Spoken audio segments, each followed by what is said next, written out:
scheduling. I'm sorry that it was rushed and inconvenient for everyone. I suspect everybody working on this case found it inconvenient, the timing. I can't control that. Right. Well, and I agree, but what the court can control is sanctioning Metro for not participating in discovery. Precisely because we didn't have enough time is why the sanction I propose is appropriate. I understand. Thank you so much, Thank you, Mr. Clemens. Let me hear from Metro on this motion.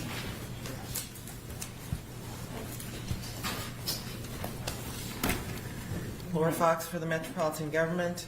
The Forbes v. Bell case, the Tennessee Supreme Court said an election contest is a summary proceeding. We all recognize that it's bounded by the 50-day deadline, and that's unfortunate in this situation where the holidays occur at the same time. But we all worked through the holidays. The court's order on the motion to compel is consistent with this, and it said that we should produce a 30.026 witness who can answer all the questions about the steps required by the Improve Act. I was surprised to receive Mr. Clements' discovery that continued to ask for each and every person who may have knowledge about the public comments made in this case, the financial feasibility, and the development of the ballot language, since Your Honor had already required a 30.026 witness for that purpose. We made Mr. Briggs available, and we got him up to speed. We worked very hard to do that, and that's the whole purpose of a 30.026 witness, is that you don't have to go searching for the right person to answer your questions. So we were surprised when Mr. He notes that the purpose of discovery is to prevent trial by surprise, but it was his choice not to take that deposition. I think we would have wanted to limit the scope, certainly, in the deposition, but we certainly would not instruct a witness not to answer questions that were about this situation. That would be not appropriate. So they have the information about how the written documents that we submit show how this process complies with 30.3206, which is kind of confusing to me because it's so close to 30.026. They had the information about how Metro fully complied with the statutory process, and we made a witness available, and they chose not to take his deposition, and we asked that this motion be denied. Thank you. Let me hear from Mr. Clemens again to see if he has anything he wants to add. Nothing further, Your Honor. Okay, thank you so much. So the motion before the court is a motion for sanctions filed by the plaintiffs, in which the plaintiffs allege that Metro did not comply with the court's December 21, 2024 order regarding their motion to compel. The court finds that Metro did comply with the court's order, and the court endeavored to be clear in that order about the scope of the issues in this trial and so an appropriate scope of discovery. I did not go through the plaintiff's pending discovery requests and mark them up because I found that to be a process that was not a good use of time and expeditious, and that it would be clearer for the parties if I just spelled out what the scope was and what the expectations were. Sometimes you can't put a square peg in a round hole no matter how much you try, and I think that to have done so would have, I think that process just wasn't feasible. Even I indicated that's what I was going to do. I just didn't see that made sense. So the providing of a corporate rep to be able to testify about the subject matter of relevance to the court and that the court wanted proof on is what the court's expectation was. And under the rule, it is the party providing that witness's prerogative to identify who that person is, and it is usually the prerogative of the plaintiff to identify the scope of issues. In this case, the court has identified the scope of issues, and the expectation was Metro would provide someone who could testify as to that. So I understand it was a strategic or a decision made by the plaintiff not to take that deposition, but I do find that Metro complied. So I'm going to deny the motion and ask you, Ms. Fox, to draft an order denying the motion on the grounds that the court finds Metro complied with its order. All right, there are no other motions pending, and so at this time, what I would ask is for plaintiff to give an opening statement, unless you all have agreed to waive opening statements and save. You've both done thorough pretrial briefs. Mr. Clemens, would you like to give an opening statement? I mean, it's up to Metro. We can, or we can waive. We've stipulated to the admissibility of all of our exhibits and authenticity. And mark them as exhibits. Yes, Your Honor. That's expeditious, and I appreciate you all working towards that.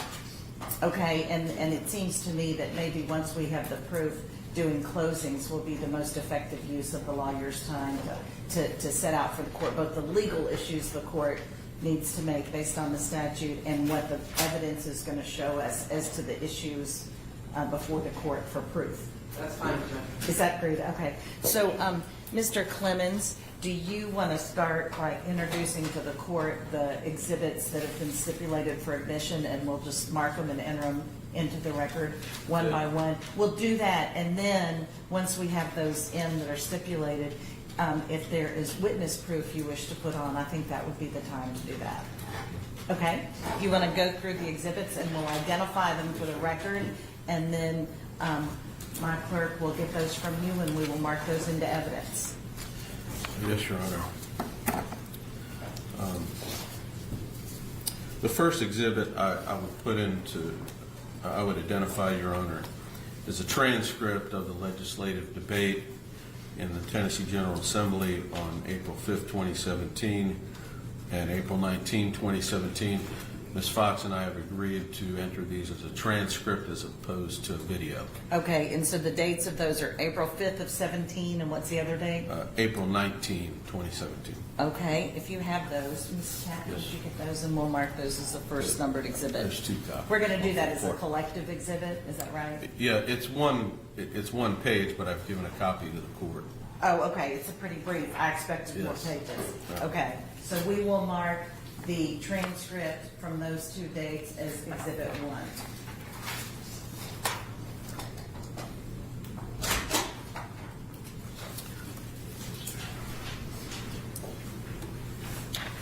The next exhibit I would identify is an April 24, 2024 letter from Jason Mumpower, the Comptroller of Treasury for the state of Tennessee, to Metro. All right. And if that's Does the court need two copies of each exhibit or just one? We're marking one. I used the second copy you gave me to Okay. have as a sort of court copy, but I obviously Okay. have access to the exhibits too. But if you Okay. have two, I'll take them. So this letter, as you identified, we will mark as exhibit 2.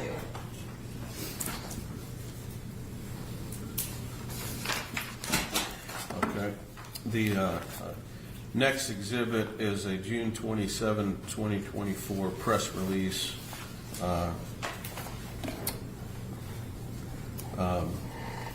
by Metro. Regarding the plan, Yes, Your Honor. okay. This will be marked as exhibit 3.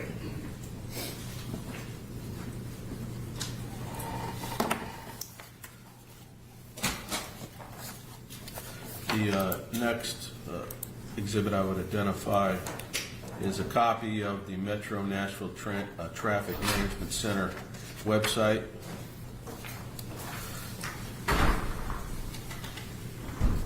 Is this the homepage or, Yeah, the homepage, yes, Your Honor. okay? And this will be admitted as stipulated exhibit. And this will be 4.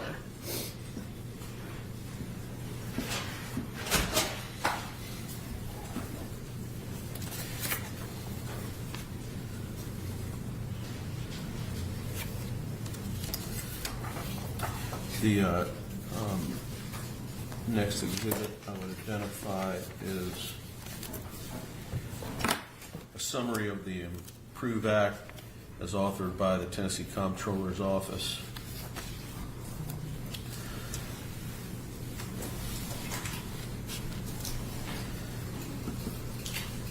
All right, this document will be admitted as Exhibit 5.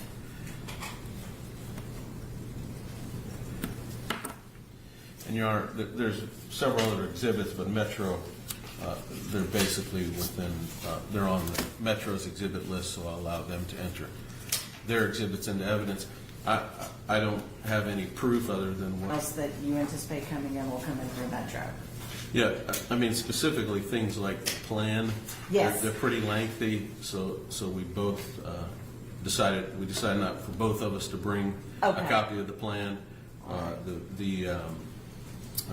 copy of the ordinance that was passed, things of this nature. Okay. Well, thank you. So the plaintiff is closing their proof with these first 5 exhibits, is that right? Yeah, but I would make one other point to the court. Yes, sir. That in my complaint, I allege that the committee to stop an unfair tax was registered with the state of Tennessee under state law, and that Ms. Evans is a citizen and taxpayer of Nashville-Davidson County, and Metro admitted all those allegations. Okay. So I think what you're saying to the court is rather than to put Ms. Evans on to confirm those things, given Metro's admission and the fact that her complaint is verified, you're Correct. asking the court to recognize that as a matter of record. Yes, Your Honor. Okay, thank you. Does Metro have some sort of point to the contrary about that issue?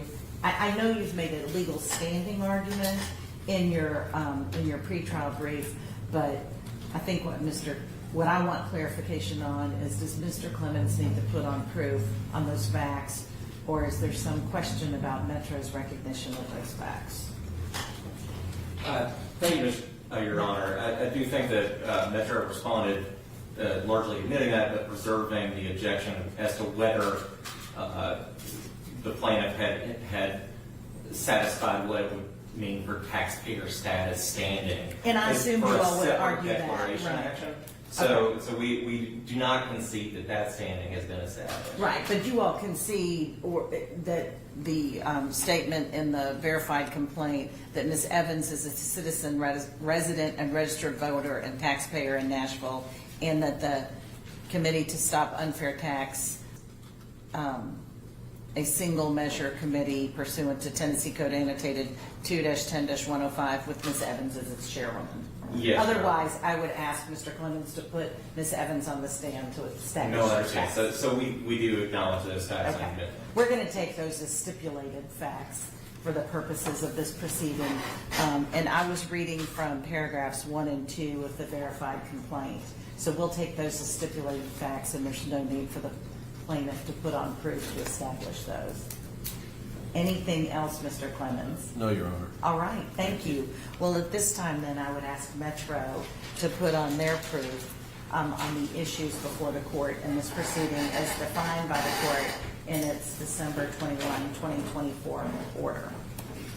All right, Your Honor, I have Metro's exhibits. I'd like to start with those. Well, why don't you have a stack, and I assume Mr. Clemens knows what these are. If you'll give those to my clerk, and she can hand them up in a stack, and we can just go through them one by one and mark them. I have extra, and you can get it in a second, for the court reporter as well. Oh, okay. However you want to handle it. Okay, so it looks like you have a stack for me as a courtesy copy and a stack that we'll mark as exhibits. Is that Okay, right? yes, that'll be Okay, fine. that'll be fine. Okay. And then I guess she'll have the court reporter will have the marked exhibits. Yes. Okay. We're starting with number 6. And as we go, Mr. Clemens, if there is an objection or a question about what document we're talking about, please let me know so that I don't run over you in terms of giving you an opportunity to raise those concerns. Okay, we're starting with 6. Sure. 6, the first of Metro's exhibits.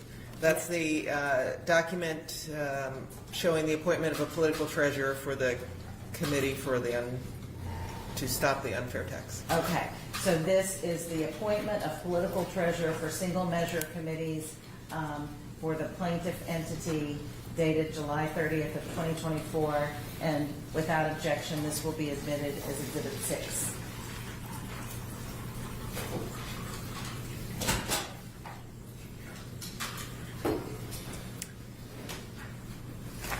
The next exhibit Metro has is the declaration of Kevin Brown from the Finance Department. And he has certified the documents that were exchanged between the controller and the Department of Finance. All right. The declaration of Kevin Brown dated January 6, 2025, and the attachments without objection will be admitted as Exhibit 7.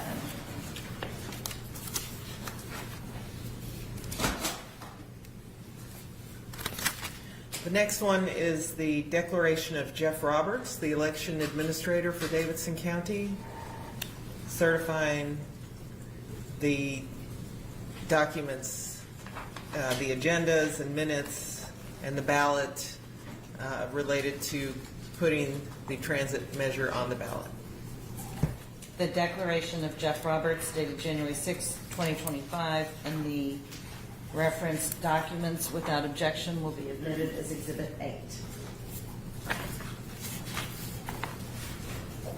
And this is certifying the letter showing that the clerk sent the transit ordinance to the Davidson. Referenced attachment without objection will be admitted as Exhibit 9.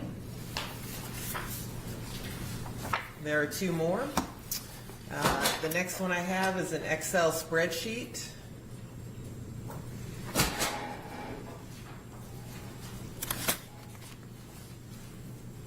Give me 1 second. Certain.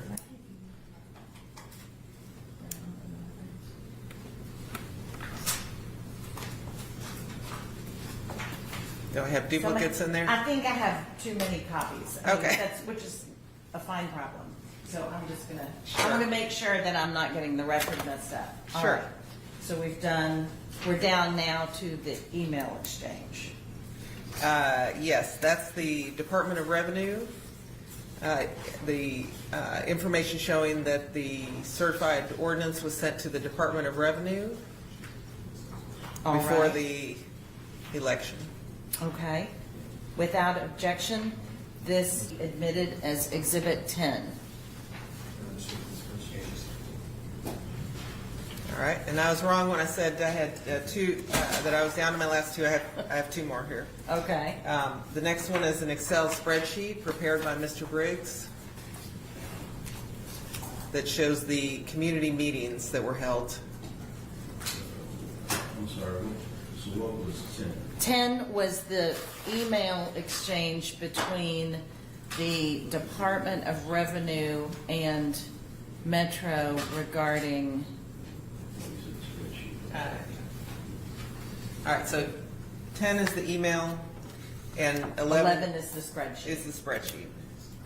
So Exhibit 11, as described by council, without objection, or the spreadsheet will be admitted as Exhibit 11.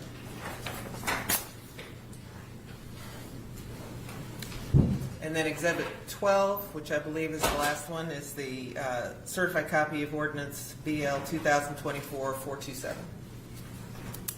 And this is the ordinance, and as part of the ordinance is the plan at issue in the case. Correct. It has attachment A is the transit improvement program, and the finance plan is part of that transit improvement program. All right. That document will be admitted as Exhibit 12.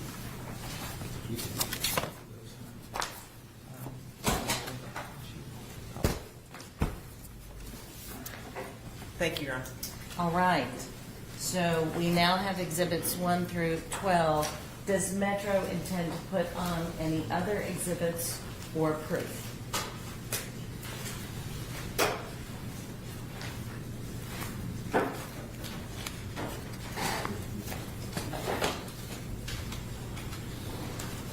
Yes, Your Honor. I have one more email that shows that the documents were sent to the Department of the certified ordinance, and the election results were sent to the Department of Revenue after the election. Okay. And I'll ask maybe to have a short break because I don't have that in front of me. And but I don't think we'll need to refer it with our one witness, who's Mr. Briggs. So do you want to make sure you don't close your proof without putting that in, but Correct. you're prepared to go ahead and put on Mr. Briggs to cover the other parts of your case? Yes. Is that right? That's correct. Okay. Well, if we're ready for that, then Mr. Briggs, I'll ask you to come around to the witness stand.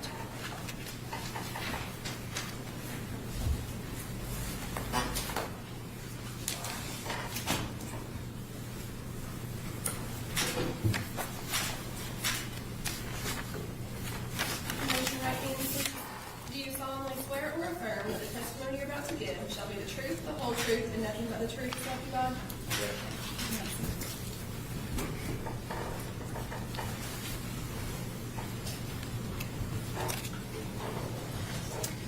Mr. Briggs, please introduce yourself to the court and tell us a little bit about your background.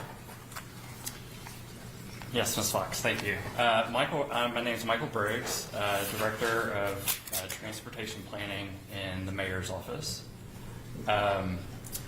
So my background includes growing up actually in Hendersonville, and went to school at Western Kentucky University, where I obtained a bachelor's and a master's degree in geography or geoscience, focused on cultural geography and how we shape things either collectively or individually on the Earth's surface. During that time, I had an internship with the Barren River Area Development District in Bowling Green, Kentucky, and was a transportation intern, and then was hired on as a transportation planner. Shortly after graduating with my master's degree, I went to Kansas City for a job at the Mid-America Regional Council as a transportation planner.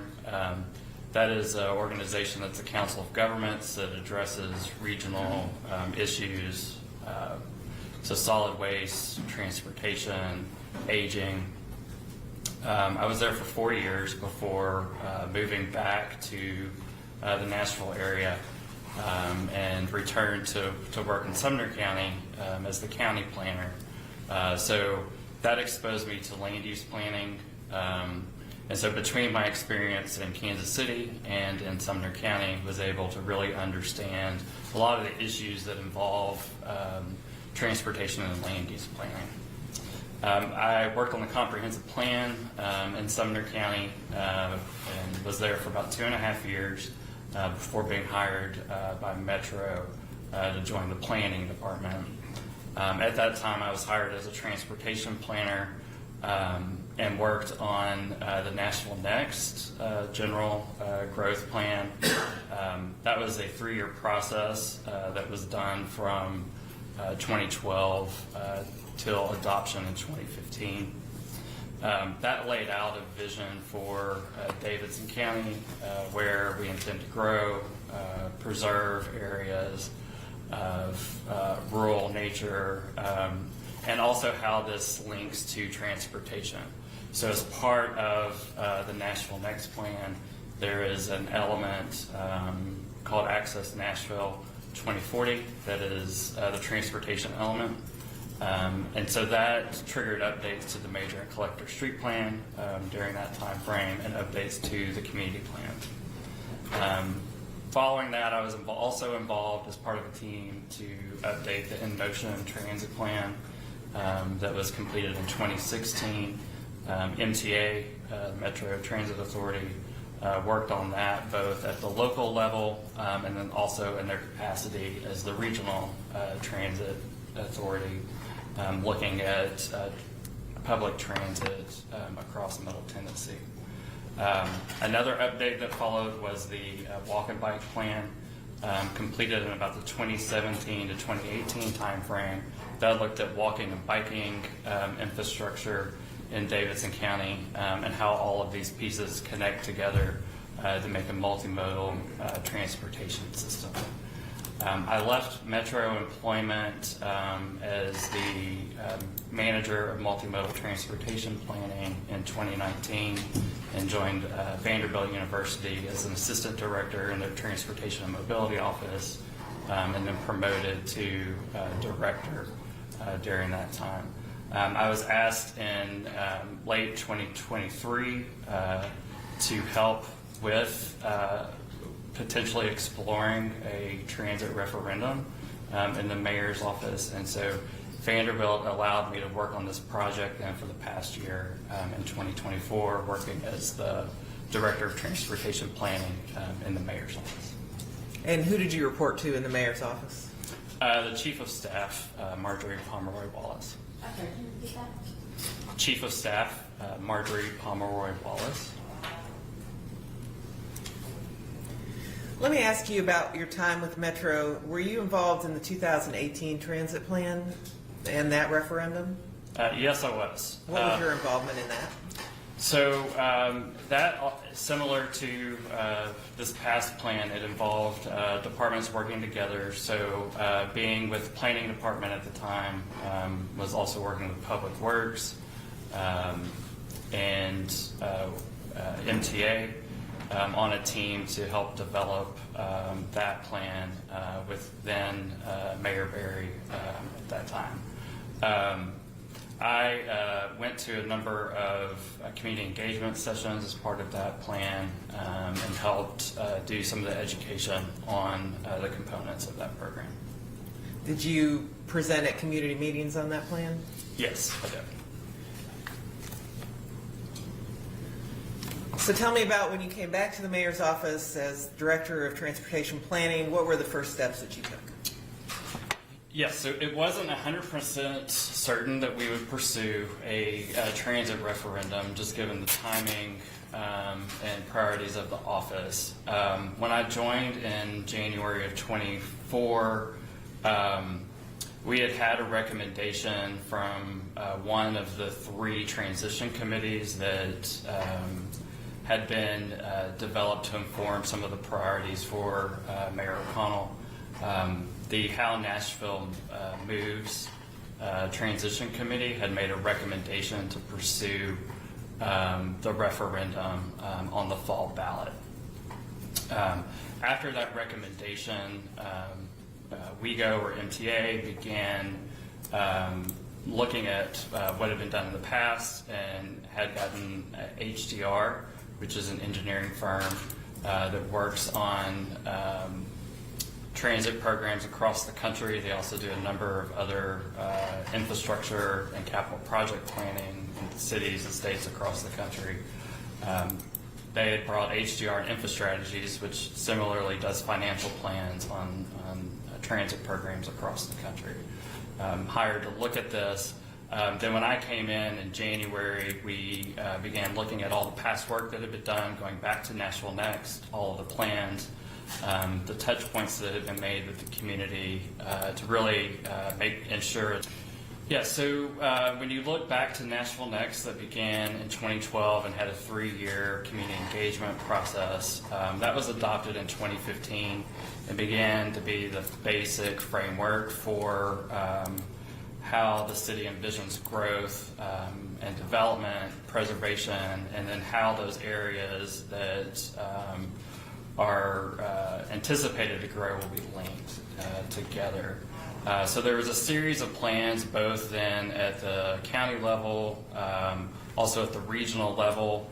The state also had a number of plans looking at corridors, and so we looked back at all of those plans during that time frame and had identified over 70 plans, and then also looked at the engagement because each of those had various levels of community engagement as part of their process. And we had identified 66,000 touch points. What's a touch point? So we call it a touch point because we don't want to say it's individual people, because sometimes one person shows up at multiple planning processes or meetings. And so that's kind of an accumulation of those that have signed in or the numbers that we counted at meetings. And so how many plans did you say you had? It's over 70 plans. Okay. So did you take all those plans and smush them into the tip? Is that how we got our transportation improvement program? So it's a bit of a process. So when we began identifying that work in January, we had workshop sessions that involved HDR leading, InfoStrategies also attending, And they were workshopped with staff from WEGO, also from now NDOT. So that was Public Works previously and is now the Nashville Department of Transportation. So they brought forward projects based on those past plans. What we had to go through was an exercise of looking at the types of revenue that is authorized through the Improve Act and what that financial envelope. So we went through casting kind of a wide net, and then looking at the financial envelope, we began to scale things back. So some good examples of that would be light rail quickly became identified as being something that's cost prohibitive with the financial envelope of pursuing the sales tax surcharge. So things like that began to be eliminated. And then we also looked at how the projects from those plans connect to the mass transit system. And so we understood that we needed to have those projects connected to transit operations and service. And so you'll see that sidewalks and the signals that are identified are scaled back based on connecting to transit. What about signals? Did you decide to take all the signals in the county that you could and fix them? Your Honor, if I may object at this time, I understood his testimony to be specifically as to complying with the statutory elements that the court said were open for discovery. Now he's getting into the rationale of the various aspects of the plan, and I would respectfully submit that those aren't relevant according to the court's previous rulings in this matter. I'm going to sustain the objection. I have narrowed the scope, and I know you start out asking Mr. Briggs about his background, but since I have not allowed the plaintiff to probe into sort of how we got there, if you will, and the rationale, then what I would ask you to ask Mr. Briggs to focus on is what Metro did to comply with the steps in the statute, and specifically the 3206 steps. All right, and I'm happy to do that, Your Honor. The purpose of this question, though, is because they've challenged the projects in the transportation plan as not being authorized by the definition of mass transit. And so I was trying to ask Mr. Briggs if they considered that definition. That's what I intended to be asking when they decided which projects to include in the TIP. I understand that. I think that's going to be a decision for the court based on the plan as the plan ended up, if you will. Okay. And since I haven't allowed discovery of the why and the how and how we got there, then I don't think it's appropriate to allow Metro to put in proof on that. And the court's focus is going to be on the plan that resulted, that was adopted by the council through the ordinance, which became the ballot initiative. So I'll sustain the objection and ask you to move on to the limited issues before the court in this election challenge. Okay.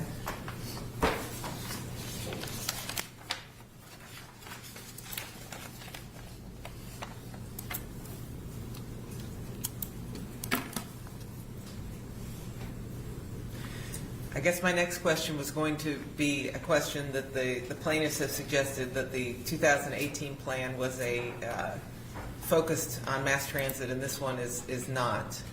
And I think Mr. Briggs' testimony would be that they both contained elements like sidewalks and signals that would improve conditions for all drivers. May I ask that? I really think that's going to be the court, under my narrowing of the issues, that's going to be the court's determination. And again, I have to look at the plan and look at the statute and determine, one, whether the statute is unambiguous and I can rule without looking outside of the statutory language, or B, look at any reference points the parties provide to help the court resolve any ambiguity that's there.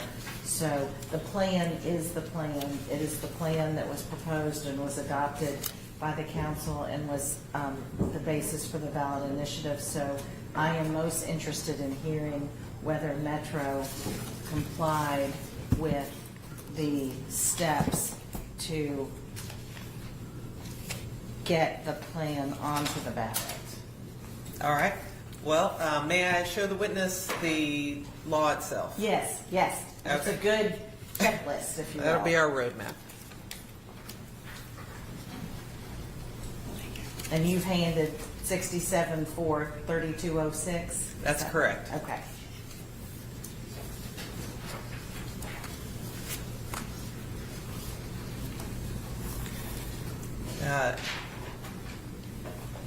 May I go ahead and just Please. start with A? Sure. Okay. Mr. Briggs, let's look at A. It says, before a surcharge may be imposed, a transit improvement program shall be developed and adopted. Did that happen? Yes, it did. Okay. And who was responsible for developing it? So I was keeping track of meeting the requirements of it, but HDR InfoStrategies helped advise on it, and so did other Metro staff. And what is HDR? I'm sorry. I'm sorry. HDR is an engineering firm that Oh. helped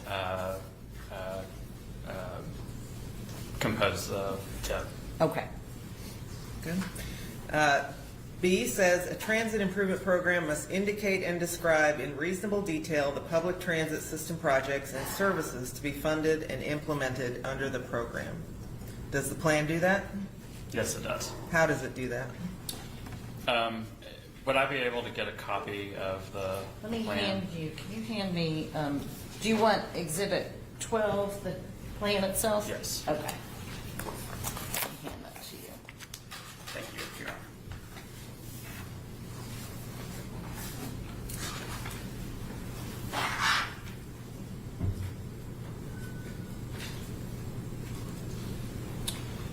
So, beginning on page 19, it starts describing the totality of the Transportation Improvement Program. As part of that, there's some detailed maps, list of projects and cost estimates that are presented through the document. All right. The next requirement is that the transit improvement program state the type and rate of a surcharge that will provide funding to the program. Does the plan do that? Yes, it does. Where does it do that? It starts on page 88 under the description of the funding of the TIP.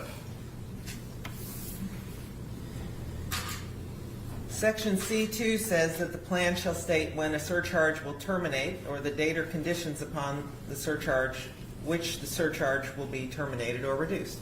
Is that in the plan? Yes, it is. Where is that? It is on page 91, and it states, if the sales tax surcharge is approved by vote, could begin on February 1, 2025. The sales tax surcharge would end when all outstanding debt has been repaid. The next section of the statute says that the TIP should identify any other sources of funding for the program. Does the TIP do that? Yes, it does. Where does it do that? It begins on page 88. And on that page, it talks about the Transportation Improvement Program proposes placing a 0.5% local sales tax surcharge on the ballot for voters to consider. If approved by voters, the new sales tax revenue would be used in combination with federal formula funds, federal competitive grants, state funding, transit fares, and other agency revenue to implement the program. Then directly below that, there is figure 22, which is a pie chart that shows the projected program revenues from the years 2025 to 2039. As part of that, it indicates that 2% is composed of fares from the fare box, 2% is from state funds, 7% is from federal formula funds, 13% is federal new starts and small starts funds, 30% is from bond proceeds, and 46% is the sales tax surcharge. All right, the next portion of the statute says that the TIP should state an estimate of the initial and recurring. It does that in both instances on page 90.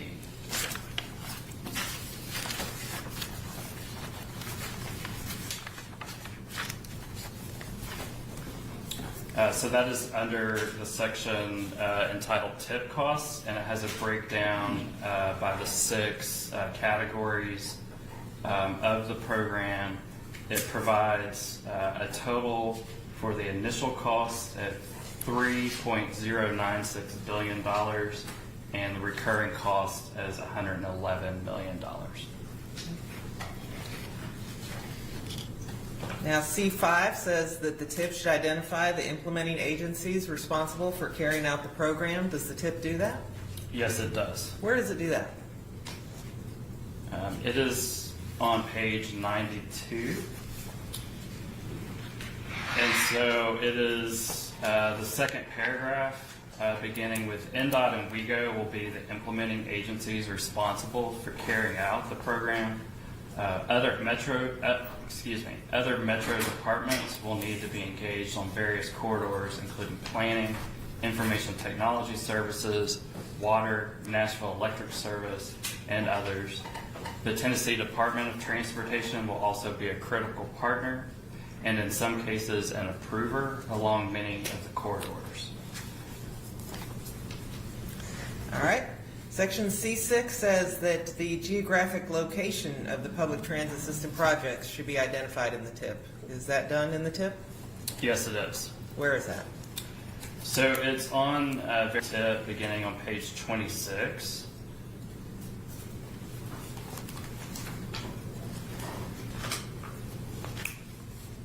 So on that page itself, it provides, in this instance, a map of the proposed and existing sidewalk network, and it's showing new and upgraded sidewalks proposed in Boulder lines, and then the sidewalks that are part of the all-access corridors.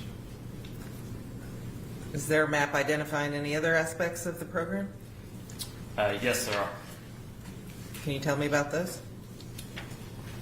So the best maps that show probably the overview of much of the elements of the program are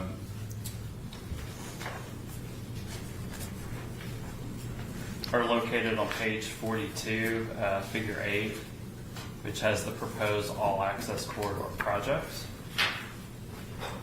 Okay. Any others that you'd like to mention, or? There's an additional map that includes transit centers and park and rides that is located on page 48. That's figure 9. That's part of the WEGO Essentials.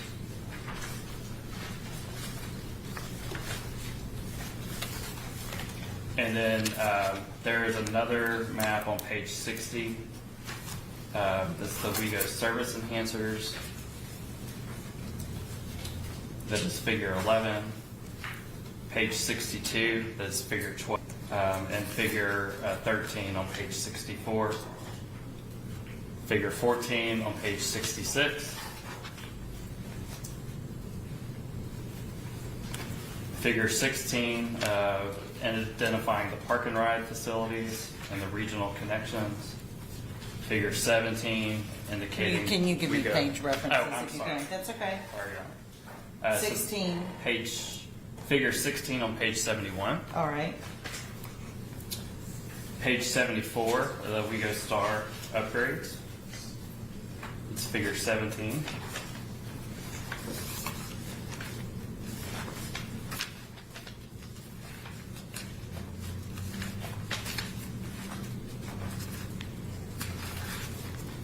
Are improvements being made in every corner of the county? Not every corner of the county, but throughout parts of the county where it's connected to mass transit. The next section is D1, says that the local government must solicit public comment to exist. Certainly. So. And let me stop you. You can look at that spreadsheet if you like. Yes. It's been Would made you like me to an hand you exhibit. exhibit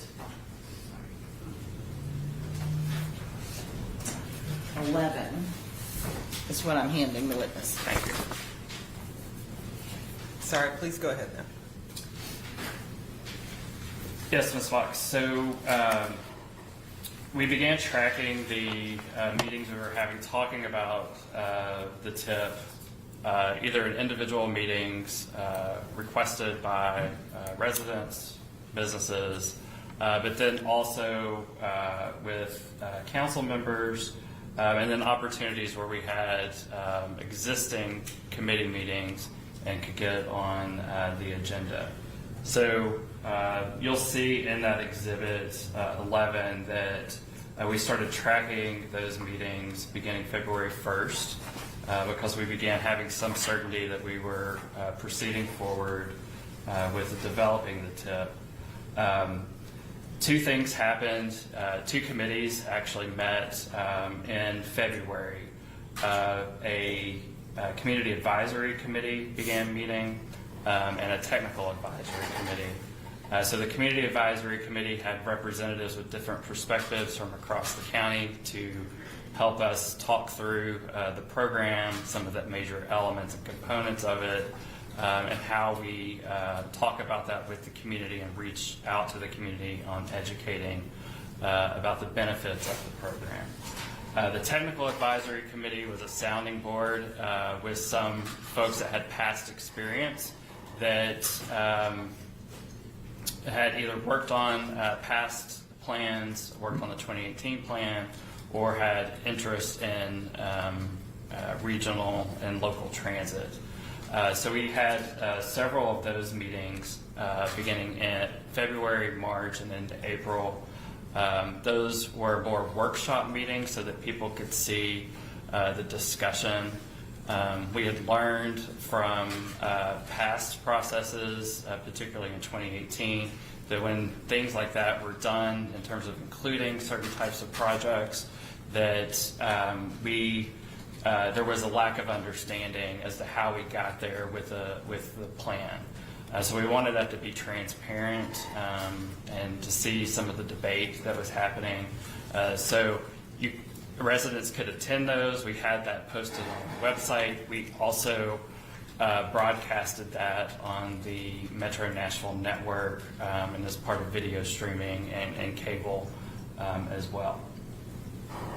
From there, when the final draft was announced in mid-April, we continue to have transit sessions across the county. So the purpose of the sessions was to talk about the elements of the program, the benefits of it, and be able to respond to questions that residents may have. Was there a way that someone could write in their thoughts before there was a community meeting if they wanted to participate?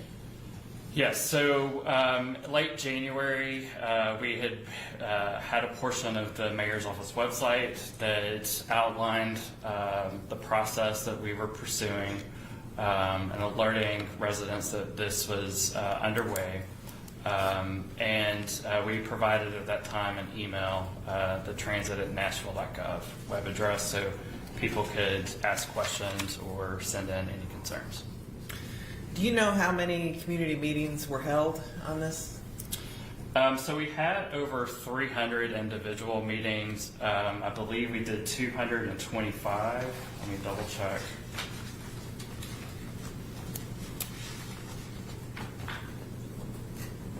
Yes, we had 225 total sessions, what we had been calling transit talks, and then 379 total meetings or events. And so those total meetings include the transit talks, it includes individual meetings, it also has tabling events or where we were providing information as part of other larger activities. Do you have an estimate about how many community members attended those meetings? Yes, we have estimated that we had 10,178 total touch points. Did you personally present at any of those public meetings? Yes, I did. How many? I did 104 of them. Did the plaintiff, Ms. Evans, attend any of those meetings? Yes, she did. Let me ask you about the next part of the statute, 3206 D2 says the local government shall make reasonable efforts to notify or coordinate with other local governments surrounding it to tell them that it's considering adopting a transit program.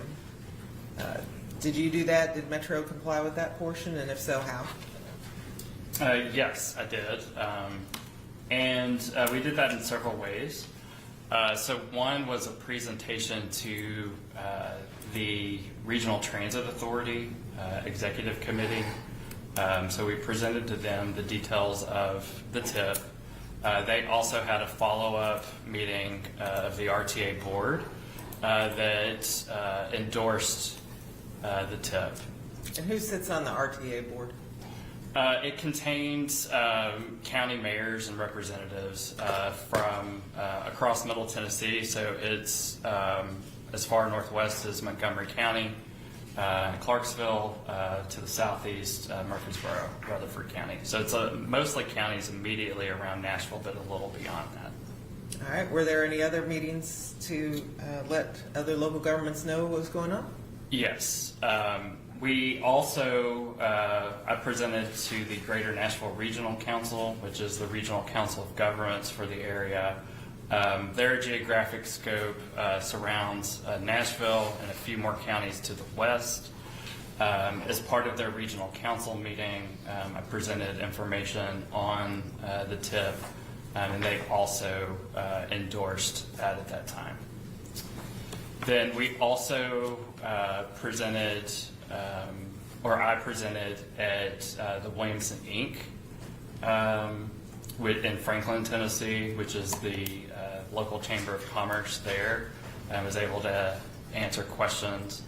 And then we also included information on the TIP as part of public meetings that were for at the time. And so there was a meeting in Donaldson, and then a couple of meetings that went into Wilson County, and it was incorporated as part of the presentations there.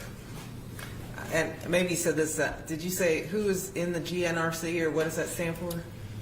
So the GNRC is the Greater Nashville Regional Council. It's the local council of governments and serves as the regional transportation planning organization, or the metropolitan planning organization that's required by federal law. It includes representatives from county mayors and sometimes staff, just depending on who's available to attend, from Nashville, the surrounding counties, and some additional counties just to the west.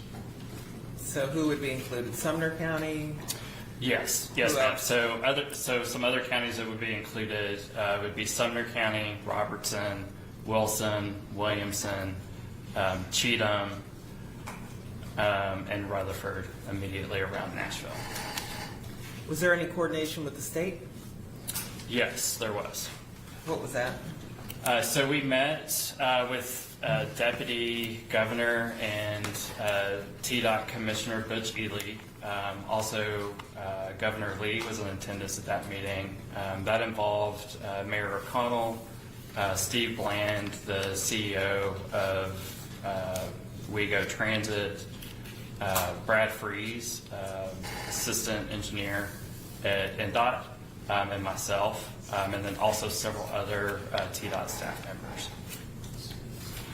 We also had I had a follow-up meeting that included Brad Freeze from NDOT and myself with Region 3 TDOT engineers, so their leadership there. And Region 3 often is responsible for the operations and maintenance of a lot of the state highways with immediately in Nashville and around Davidson County. Are some of the roads being affected, state roads? Yes, they are. Which ones, for example? Portions of Gallatin Pike north of Briley Parkway, Dickerson Pike, Murfreesboro Pike, Nolensville Pike, West End, Clarksville Pike. The next step in the statute requires the preparation of a plan of financing. Can I ask you to look at the exhibit that is Kevin Brown's certification? We'll hand that to him. That is Exhibit 7. Thank you, Your Honor.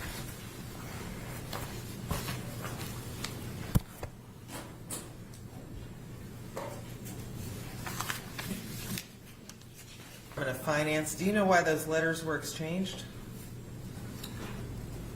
Excuse me. Yes, it's in order to meet the requirements of that Section 3 of the Improve Act.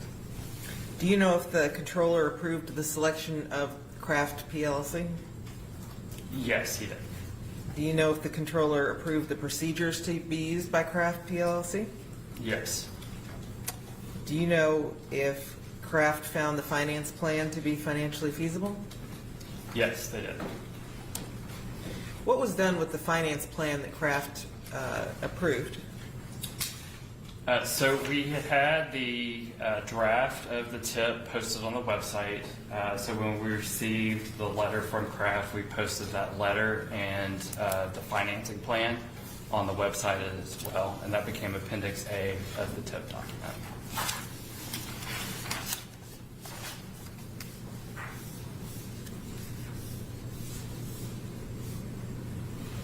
Were you involved with posting it on the website?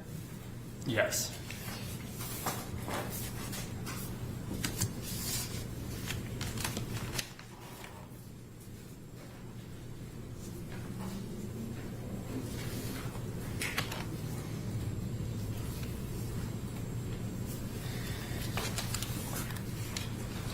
The next step in the statute requires that the tip be passed by ordinance or resolution by majority vote of the local government's legislative body.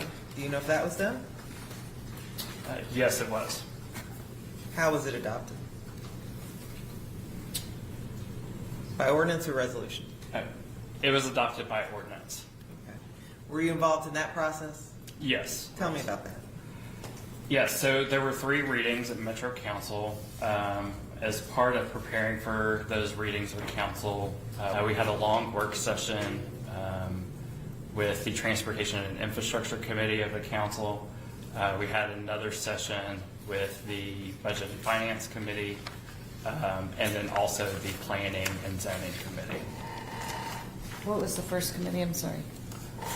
It was the The second was Budget and Finance. Transportation and Infrastructure was the first one, Thank Your Honor. you. Yeah. Was there public comment at that, as part of that process? At the council committee meetings, or I'm sorry, not at the committee meetings, at the council, there were public comment, was a public comment specifically on the tip itself and that ordinance.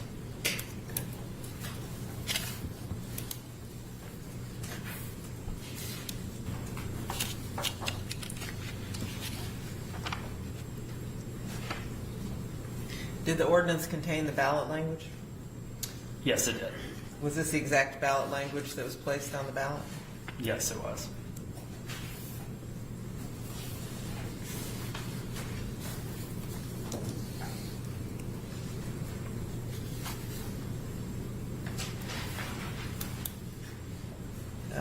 Section E2 requires that the ordinance be provided to the Department of Revenue prior to the election. Do you know if that was done? Yes. Okay. I want to ask you to look at a copy of one of the exhibits. I'll hand the stack to you, and Ms. Okay. Fox will tell you Thank you. which one. Exhibit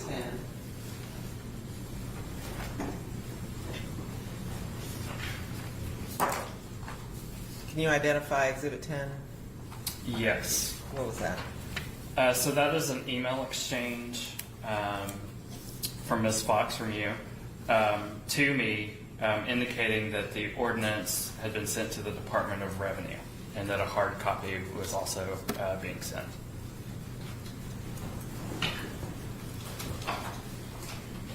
Do you know if the ordinance was also sent to the Davidson County Election Commission? Yes, it was. Let me ask you to look at Exhibit 8.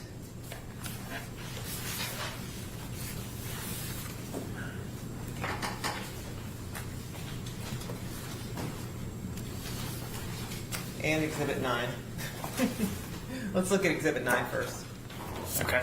Okay. Mr. Kyle, to the Davidson County Election Administrator, Mr. Roberts, indicating that the certified copy of the ordinance is attached, and requesting that the Election Commission hold a referendum on November 5th. Do you know if the referendum was placed on the ballot? Yes, it was. Do you know the results of the election? Yes, it was approved by voters, 2/3 of voters. Do you know if a copy was sent to the Department of Revenue after the election? Yes, it was.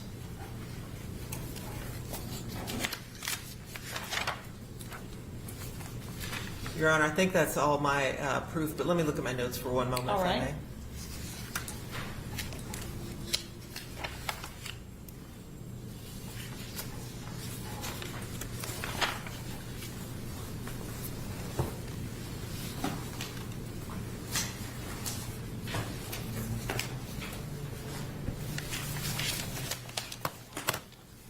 Why is the transit improvement plan called a transportation improvement plan by the, on its title? Your Honor, I'm going to object. Again, I feel that's outside the scope of the limited testimony that you're allowing here. I agree. I'm going to sustain the objection. No more questions, Your Honor. All right, thank you. Are you going to have cross-examination, Mr. Clemens? Yes, Your Honor. Okay, we're going to take a short break, and we'll come back at 10:30 on the court clock to restart. All rise. The court stands in recess.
Morning, Mr. Briggs. My Morning, name is Mr. Kirk Clements. I represent the plaintiffs.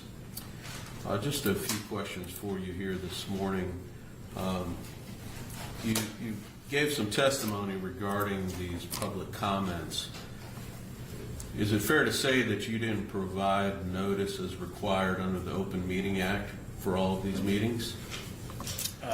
No, that is not correct. I'd like to explain. Yes. But go ahead. So the working sessions, these were working sessions of an advisory committee, so it wasn't a full called meeting of a metro entity or metro body. So these were workshop sessions of the technical advisory committee and community advisory committee. Any of the council meetings would have gone through a typical procedure and notification as required. Well, let me ask you about that then at the Metro Council meeting. Were there any notices to the public to allow them to make public comments at Metro Council meetings where the plan or this ballot language was considered? Yes, there was. And you do acknowledge that the act does require that Metro solicit comments from the public, Yes. correct? And that's my question. I may have asked a confusing question. With regard to those hearings for the public, for them to make comments, Metro did not provide notice as required under the Open Meeting Act. Is that correct? Your Honor, I'm going to object. This is not part of the complaint. There's no allegation of violating the open meeting law.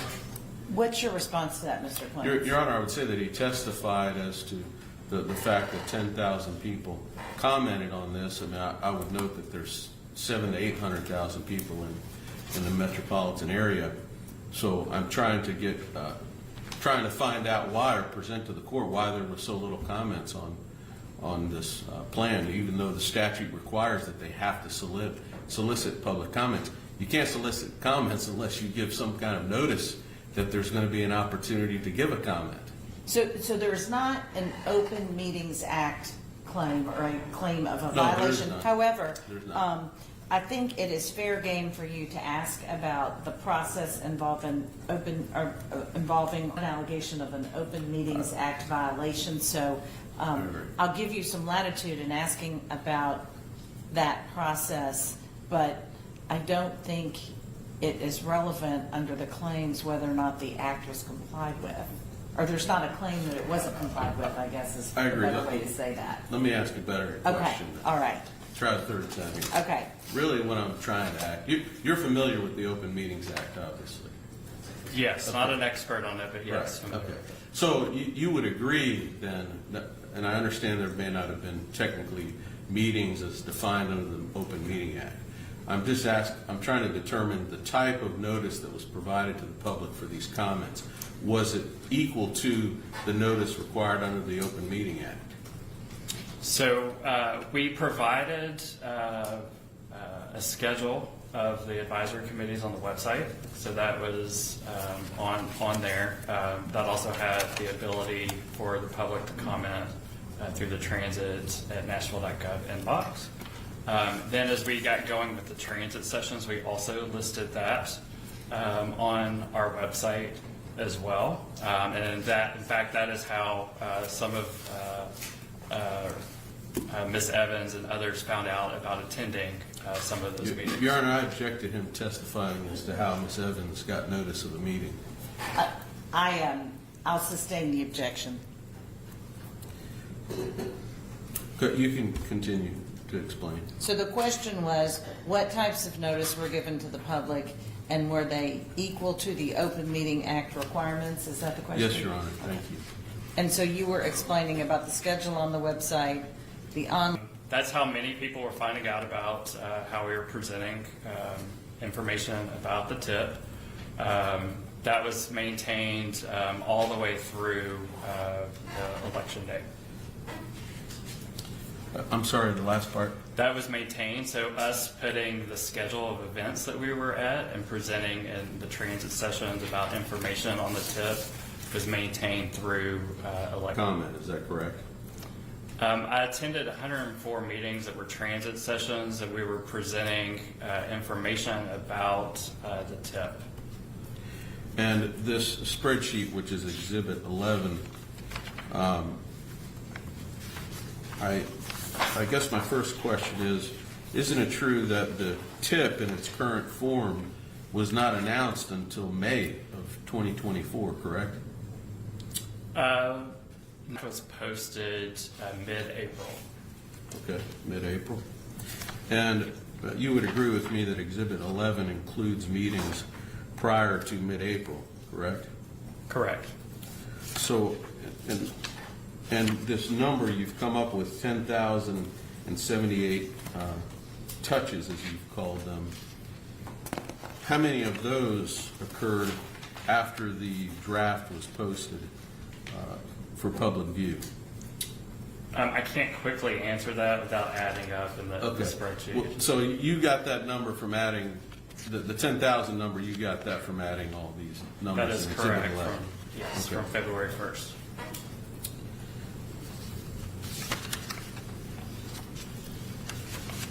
And isn't it true that part of the reason for these meetings was that you were to, whoever was presenting the meeting, they were We were not at all? advocating. We were not advocating, sir. So The purpose of me attending the meetings and presenting the background of the TIP was to talk about the benefits of the program, how we developed it, and how it may impact residents. the benefits to what end? Well, why tell them about the benefits? Well, what did you We were hope would not happen? there advocating one way or another to vote for or against the referendum. I guess my question is, if you were there to tell them about the benefits, was the intent for them to vote against it while you were explaining the benefits? No, I'm it's, going to object, Your Honor. I think he's made his point, but I think the witness has answered the question. Since it's cross-examination, I'm going to give Mr. Clemens some latitude, so I'll allow you to continue. You were explaining the benefits to the voters so that they would vote against the referendum? no, it's so that they can make a judgment to either vote for or against it. Okay.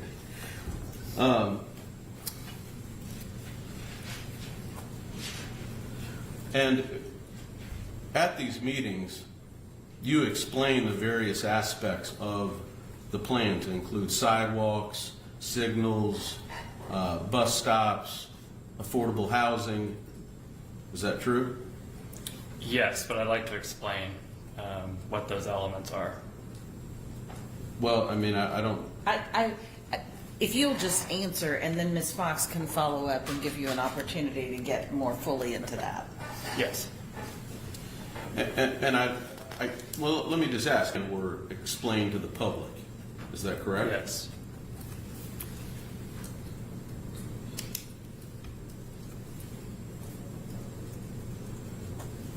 Were any of these public comments, were they recorded, or where were they kept track of? They are in the transit@nashville.gov website.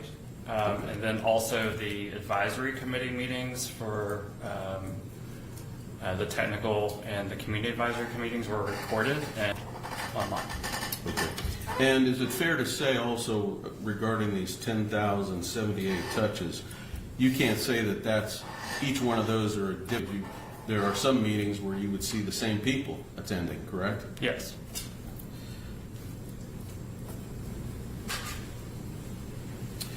I want to talk to you a minute about the ballot language. Isn't it true that the mayor's office sent over what ultimately became the ballot language that was presented to the public in the referendum election? Your Honor, I'm going to object to this line of questioning because it seems like it's going outside the scope of 67-4-3206. Well, What's your response to that? okay, well, Mr. my Clemens? response is one of the requirements is that this be placed on the ballot. And I'm just asking the genesis of the ballot language. I'll overrule the objection and allow the question and in that limited scope. That's fine, Your Honor. I have no concerns about this particular question. I'll keep us within the guardrails, but I will allow that question. Can you repeat it, Mr. Clemens, so the witness has Yes. it? Mr. Briggs, isn't it true that Metro, the mayor's office, I'm sorry, sent over the ballot language that ultimately was on the ballot for the referendum election? Yes. And the council fully adopted what was sent over by the mayor's office. Yes. And within that ballot language, if we look at the second page of the ordinance that ultimately was passed, in the second paragraph, it says, this program's capital cost is estimated to have a current cost of $3,096,000. Is that correct? I want to correct one Billion, thing. I'm It's sorry. $3 billion. Yes. Yes, thank you. And that comes from the tip. So let's look at that. I believe you have that in front of you still. And I believe it's found on page 7, correct? Oh, I'm Is that sorry, 7? 7 of the appendix A. Oh, okay.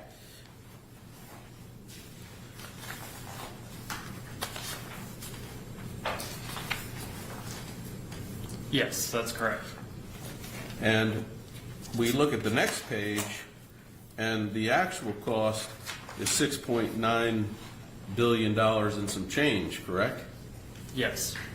And the statute, as you've noted here today, actually requires that the initial cost of the project is in the ballot language, correct? Correct. And so that $3 million is not the initial cost of the tip, is that correct? Did you No. say million? Billion, I'm sorry. Okay. Billion, I'm sorry. No, that is incorrect. Well, sir, in the plan that is outlined in the TIF, there's very little money being spent in 2024, correct? Correct. So when it says initial cost, what that means is the initial, Yes, the initial cost of the project. but the 6.9 million, I'm sorry, go ahead. So I would say it's the initial cost of the projects of the program in today's dollars. But there's not any money being spent in today's dollars, correct? Except for very little, according to your budget. Correct, and it's because you have to have some time to begin collecting the surcharge. But there is the capability by Metro to determine what this cost will be as the project develops. Meaning, in other words, if in 2030 you're doing a project, Metro projected what the actual cost will be in 2030, correct? Yes.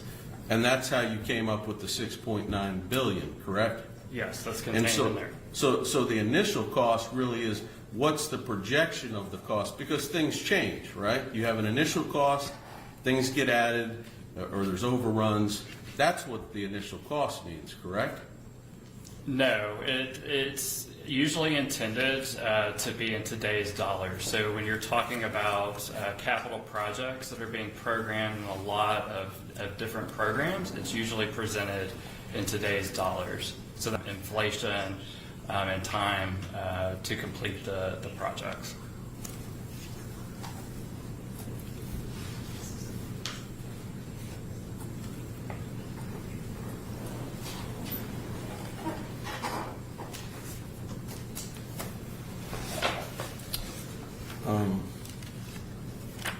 Just give me 1 second, Your Honor. Of course.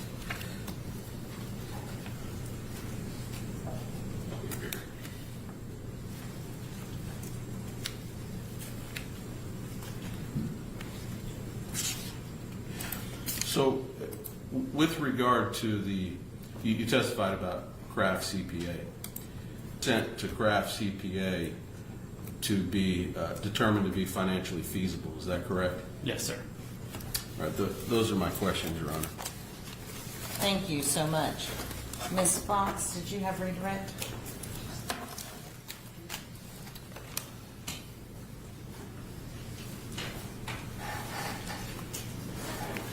Did you say there was a public hearing at the ordinance aspect, at the ordinance Yes. adoption? Do you have any idea how long that went on, or if many people got to speak? I don't. Honestly, I don't remember. Do you know if that complied with the Public Meetings Act requirements? Yes, it did. No more questions, Your Honor. Thank you. Any recross? No, Your Honor. Okay. Thank you. You may step down, Mr. Briggs. Thank you, Your Honor. Oh, will you hand me the exhibits before you go? Witnesses have a way of walking off with them sometimes. Thank you. Thank you. All right, Ms. Fox, does Metro have another witness?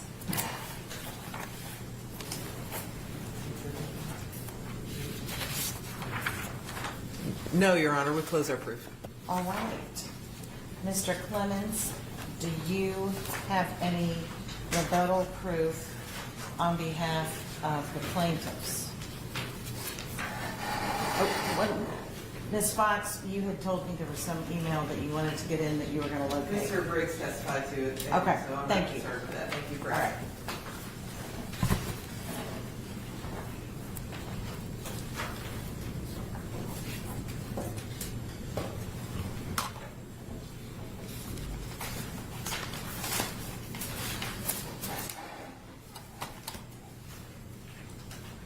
I don't have any further proof, Your Honor. All right.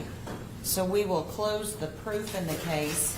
I anticipate the parties would like to do closing arguments both on all of the issues before the court. You briefed them thoroughly, but the court will find it very helpful given the proof. How long do you think you'll need, Mr. Clemens? I'm thinking about where we are on the clock and to go long past the noon hour or to... My initial argument, I don't think will be very long, 15, 20 minutes, depends also with the interaction with the court, but I would imagine it would be Okay. 15, 20 minutes at most. Well, I think we'll go ahead, since we just took a break, we'll go ahead and start unless you would like some time to collect your thoughts, No, Mr. I'm Clemens, fine. with Metro Wood. Okay. Well, then I invite you. Is that okay with you, Ms. That's Fox? fine. I was going to say Mr. Garber is the one who's going to be closing for us. Okay. Well, I will then ask Mr. Clemens to present his initial closing comments. Yeah, as the court has noted, we filed pretty extensive briefs in this matter, and also with previous filings in my motion to compel. I know the court has read all those, so I won't belabor the court much with my comments here today, but I do think there's some highlights here that I need to hit. First, I would outline the issues as I understand them, as the court has set forth in its December 21st, 2024 order. Whether the plan is a qualifying tip under the IMPROVE Act, whether the language of the ballot initiative complies with the IMPROVE Act, whether Metro complied with the IMPROVE Act and the steps to go to get the initiative on the ballot. And in my brief, Your Honor, I have asked the court, even though you indicated in your December 21st order, to consider whether or not the referendum should be voided because the voters were misled. And to elaborate, as I cited in my brief, the standard under Rogers v. White is the test of sufficiency of abbreviated question as to whether or not the notice on the ballot of meaning so that a voter could intelligently cast a vote for or against the proposal with full knowledge of the consequence of his vote has not been met here because the plan does not qualify as a tip. And therefore the voters voted on something that is not legal. And Metro has asked the court to give great deference to the voters, which I agree. I think in our society, giving the voters a voice is a great idea, but they have to be properly informed. We can't expect them to do their own research on the legality of what's being presented to them by the government. And so they voted for this because they were told they were going to get sidewalks and signals and affordable housing and et cetera. And that's simply, and I know that goes to the first issue, but to the extent that Metro may say that we don't have standing to disqualify the election because the tip, because the plan does not qualify as a tip, well, this is another route to get there. Because if the court finds that the plan does not qualify as a tip, then the voters were misled, and the election should be voided. One of the issues before the court is, does the plan meet the definition of a tip as set out in the IMPROVE Act? including the necessary elements required. So I'm open to hearing you on that. Correct. My only caveat was about that. The plan is what the plan is, and the statute is what the statute is. There's some argument, I think, there's an argument that the statute is unambiguous, and your client's argument is that it is unambiguous and that the plan unambiguously does not meet the definition. And then you argue that if the court found there was ambiguity, if I looked at the legislative history and other material that you've put into proof, that would guide the court also in finding it doesn't meet the definition. So that's an important determination to be made, and I'm interested in whatever points you think support that argument, so that I can take that into consideration when I rule on the challenge. Yes, Your Honor. Well, let me start with which I think is our best argument, which is the language of the statute is unambiguous. It is very clear, and I'd like to read the standard that I set forth in my brief, because I think it's very applicable in this case, and it's from the Tennessee Supreme Court decision in Carter v. Bell. The most basic principle of statutory construction is to ascertain and give effect to the legislative intent without broadening the statute beyond its intended scope. When statutory language is clear and unambiguous, we must apply its plain meaning in its normal and accepted use without a forced interpretation that would extend the meaning of the language. And respectfully, Your Honor, I couldn't find a better description of what Metro is trying to do here. They're trying to turn a mass transit system, the definition of a really public transit system, into anything that may be connected to or result in arriving at a transportation facility or a bus stop. And they have full authority to use the surcharge in their discretion. Unfortunately, that's not supported by the plain language of the statute. I won't read the whole thing again to you because I know the court has read it several times, but I would point out that it has, I would submit, 10 elements of a public transit system. You're talking about the definition in the statute? Yes, Your Honor. Okay. Pursuant to 67-436-013. And so here are the 10 elements pursuant to the plain language of that statute.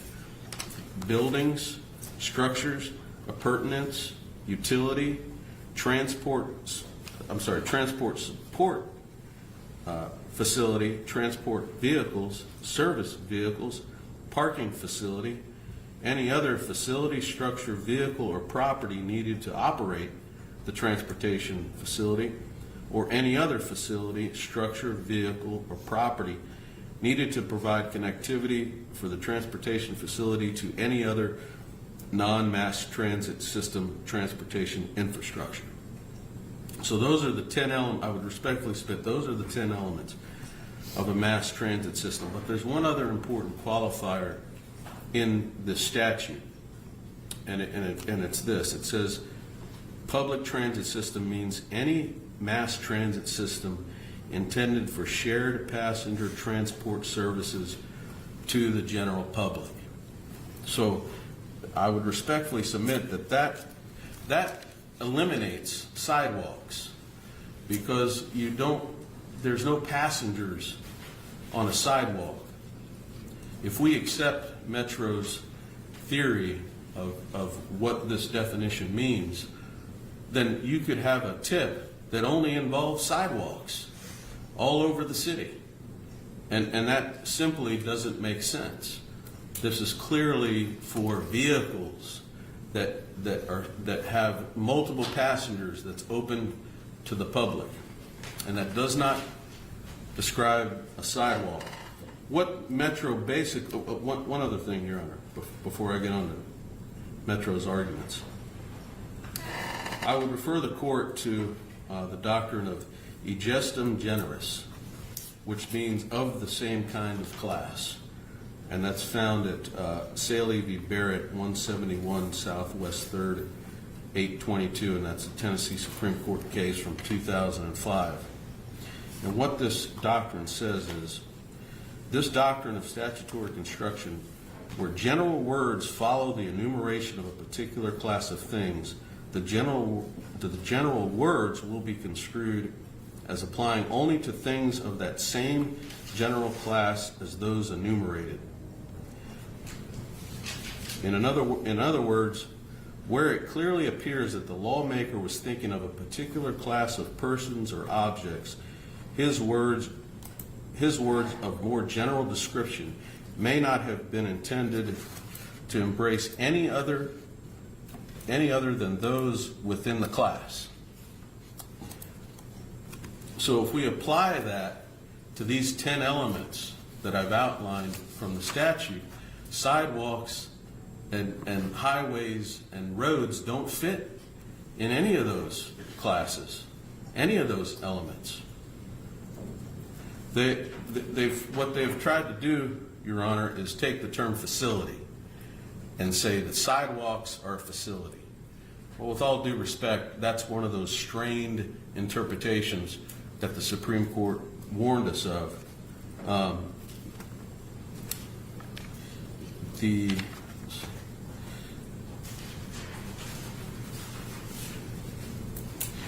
If the legislator intended that a facility was a sidewalk, why wouldn't the legislator use that in the 10 elements that describe what made up a mass transit system? They used it and described it as a non-mass transit system. Why wouldn't they use that as a description of what belonged directly in a mass transit system? And the answer is pretty simple. They didn't intend this to apply to sidewalks, roads, signals, and certainly not affordable housing. I would respectfully submit to the court. So, as I've already alluded to, one of Metro's arguments was that sidewalks, roads, signals, etc. fit into the definition of a facility. There's no support in the law or logic for that definition. Their next argument is, well, if we're going to take the time to redo a corridor and redo the bus stops, etc., it makes sense to just do everything along with it: sidewalks, roads, apparently housing. But the problem with that, Your Honor, is that the Act doesn't allow it, number one, from the definition we just described. Number two, what the Act does allow is that they can combine the funds from the surcharge with other funds. So yes, if they're redoing Dickerson Road and going to put in some new bus stops and a transit lane or whatever they're going to put in, and they want to put in sidewalks or affordable housing, they can do that. That's fine. We don't have a problem with that. But you have to use different funds. And so when they try to say that we are submitting to the court a definition that doesn't make sense, it does make sense if you consider that you can use other funds. We're not saying that Metro can't spend any money on sidewalks or affordable housing. That's not our argument. Our only argument is that you can't use and just for example, Your Honor, to take this to the illogical conclusion, what if when they're redoing the road, they need to redo the sewage pipes? I mean, if they're there and the pipes need to be changed, let's change the pipes. I mean, the transportation facilities have sewage, so surely somewhere along the way they're going to need to change the sewage pipes to the transportation facilities. Would anybody argue with sincerity that you can use money from the surcharge to redo the sewage system just because it happens to be in the path of a planned project or because it does connect to a transportation facility? Of course not.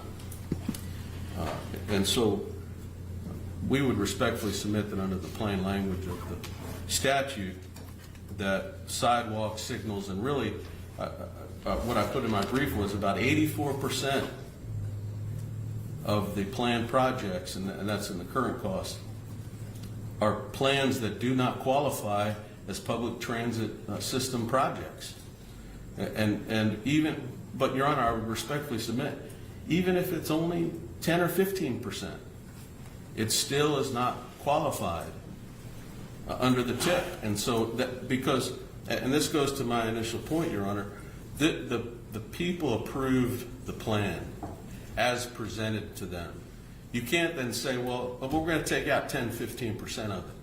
That's the bait and switch that the Supreme Court was talking about. The voters could not intelligently vote on something that was partially illegal. Now, the plan does afford that if a part of the plan becomes impossible, unfeasible, that you can basically have another referendum, but it doesn't say illegal. It doesn't say if it becomes illegal that you can then have another referendum.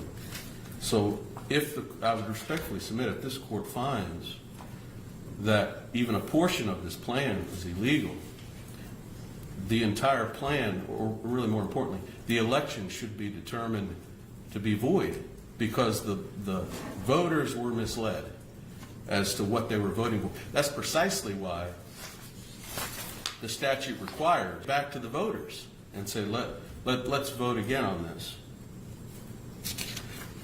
If the court is not inclined to find that the plain language of the statute affords us a judgment in this matter, I would respectfully submit that if we look at the circumstances surrounding the act and we look at the legislative history, that it is very clear that the legislator intended that this money only be spent on purely mass transit projects or public transit system projects. A summary from the Tennessee Comptroller's Office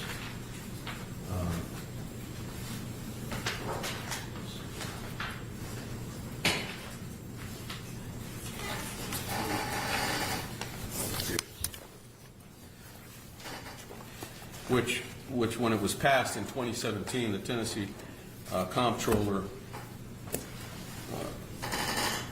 posted this document on their website explaining what the Improve Act was, what the state of the law was at the time. And I would note on the first page, Your Honor, the number 2, it says allows local governments to increase revenue for public transit, levying surcharge on a variety of local taxes, such as sales tax, business tax, rental car tax, after a local referendum.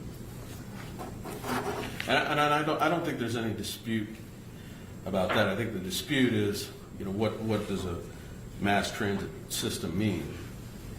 But there's a further explanation here that I think clarifies what that means. And if you look at the bottom of the page, there's an offset of a paragraph on the right. Are we looking at the comptroller, the Exhibit 5? Yes, Your Honor. Okay, I've got that. I'm sorry. I want to make sure you and I were looking at the same thing. Yes, Your Honor. And it says money for building and 3 main sources: state taxes on fuel, including gasoline and diesel, motor vehicle registration fees, revenue. So that's the money. And if you look at the rest of this outline, that's where this money goes. There's a gas tax. It then is divided between the states and the local governments, and that money is dedicated to roads and streets and things of that nature.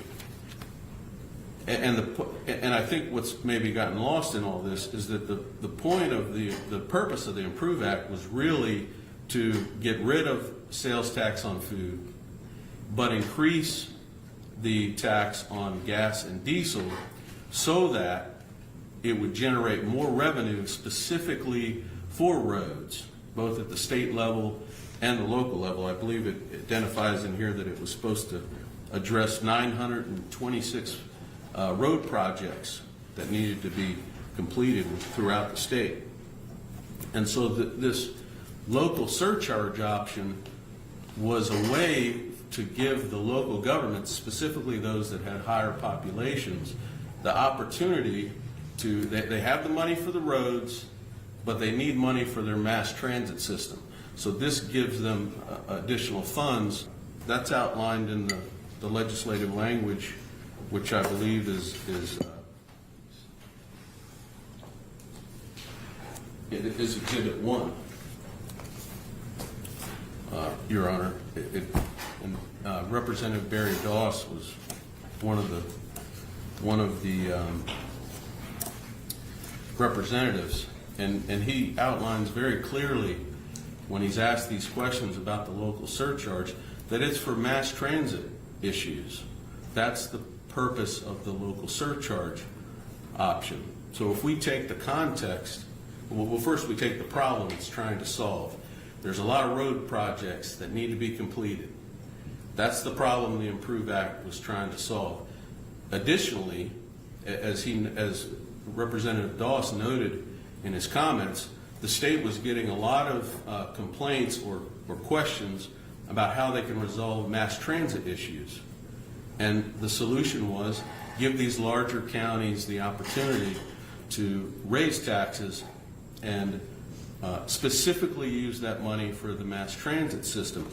In the description of the Improve Act, and these pages unfortunately are not numbered. Are we, we're looking Yeah, at I'm the sorry, comptroller back to 5, materials? yes, Your Honor. These pages are not, Just give me some direction, I'm looking sure, at it. it's the 5th page with the big bus on it. Okay. At the bottom. It explains that it says in the second paragraph, second sentence, it says, currently local governments may levy a variety of local taxes, including the local option sales tax, city business tax for retailers and wholesalers, and hotel motel tax. The problem, as it describes, is that half that money has to go to education.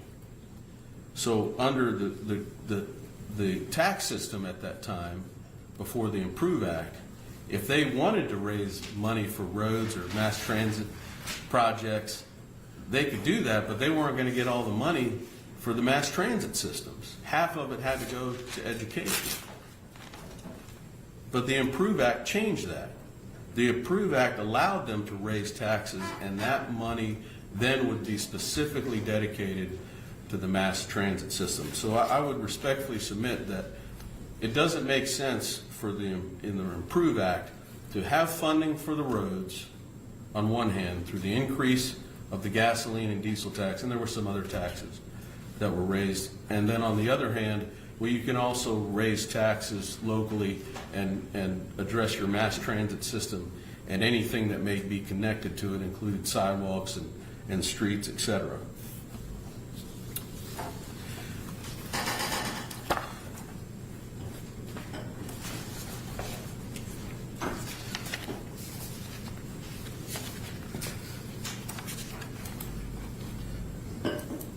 And so, Your Honor, I'd like to just briefly look at the 6 categories that are outlined in the plan, because I think it's pretty clear that most of this does not fall under the definition of a public transit system project. First, it's noted that it's $3.096 billion, and as I stated in my brief, $2.619 billion, or 84% of the plan, does not qualify under the TIP. And importantly, as I alluded to before, 67-4-3205A says, revenue from a surcharge must be used for costs associated with the planning, engineering, development, construction, implementation, administration, management, operation, and maintenance of public transit system projects that are part of the transit improvement program. So it's a statutory mandate. There's no discretion allowed. And so there were 6 categories under the plan: sidewalks, signals, streets, and safety, all access corridors, WeGo essentials, WeGo service enhancers, places for everyone, innovate, and then innovation and technology. Sidewalks, signals, streets, and safety. I mean, respectfully, I think that's really about as far as we need to go. They've described all elements that have specifically been identified in the relevant statute as non-mass transit system infrastructure. It says installation of 86 miles of sidewalks that when combined with annual capital spending, complete the priority sidewalk network identified in walk and bike. Safety improvements at 35 high injury intersections identified in the Vision Zero implementation plan, and that's at page 23 of the plan.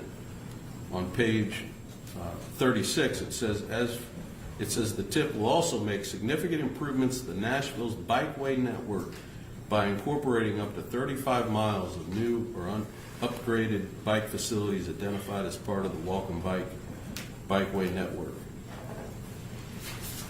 The total cost of this category is $1.02 billion. And if we look at the chart on page 36, it outlines the cost. Sidewalks, 86 miles, 371 million. The signals, 158 million. Streets, 313 million. And safety, whatever that means, 178 million.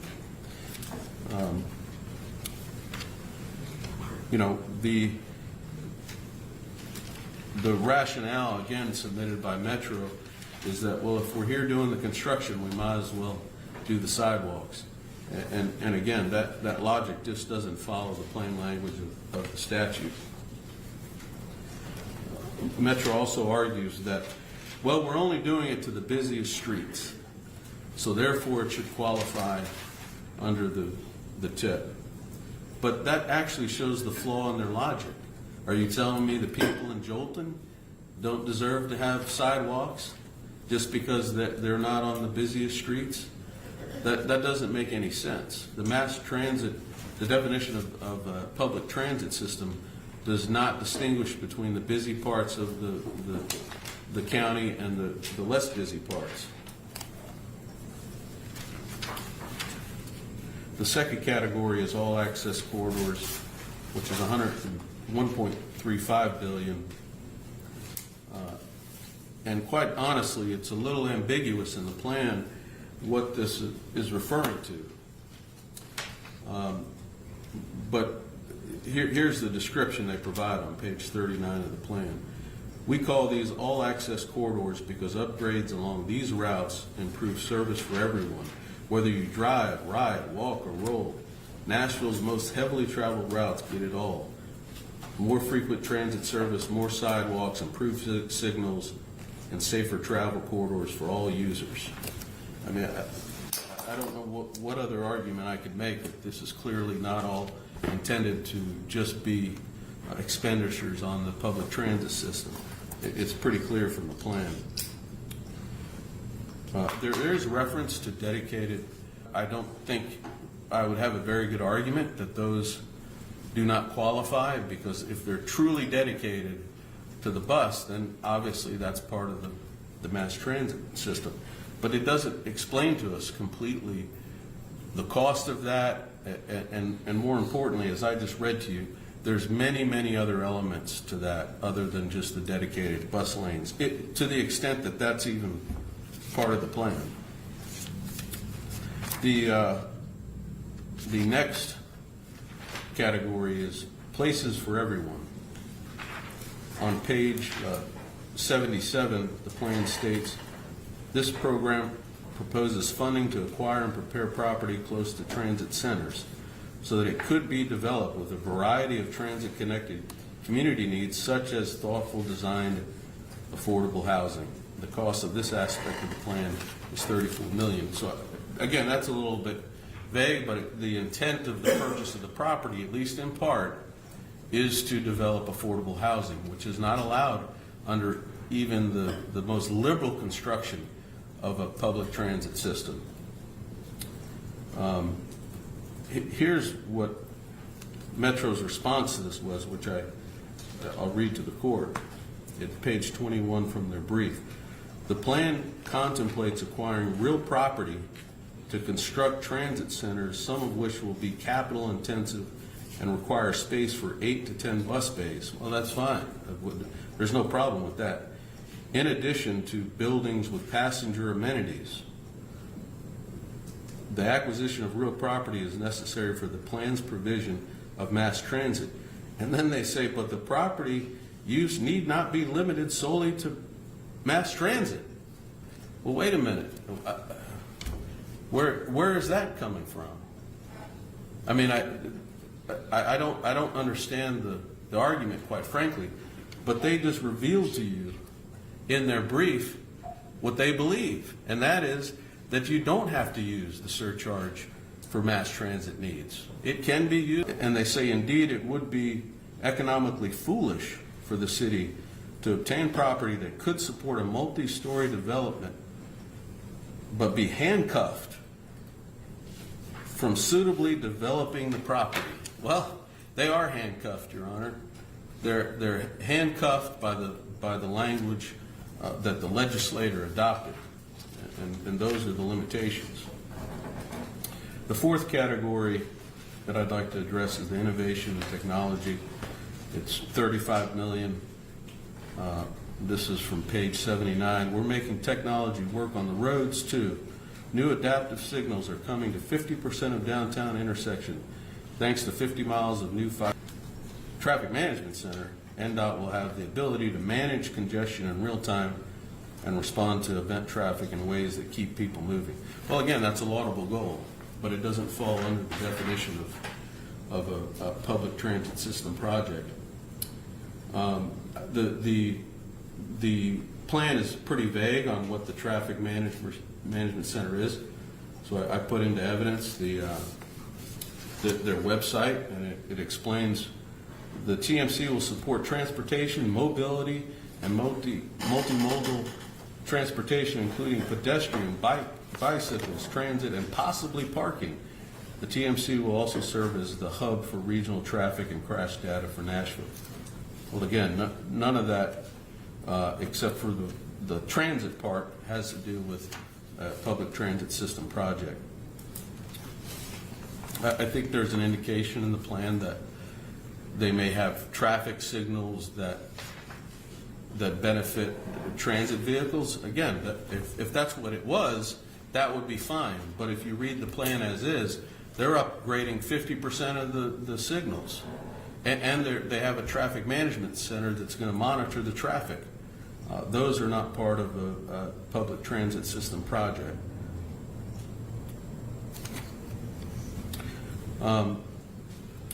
Your Honor, so the next issue would be our position that the language of the ballot does not meet the requirements of 67-4-3206F.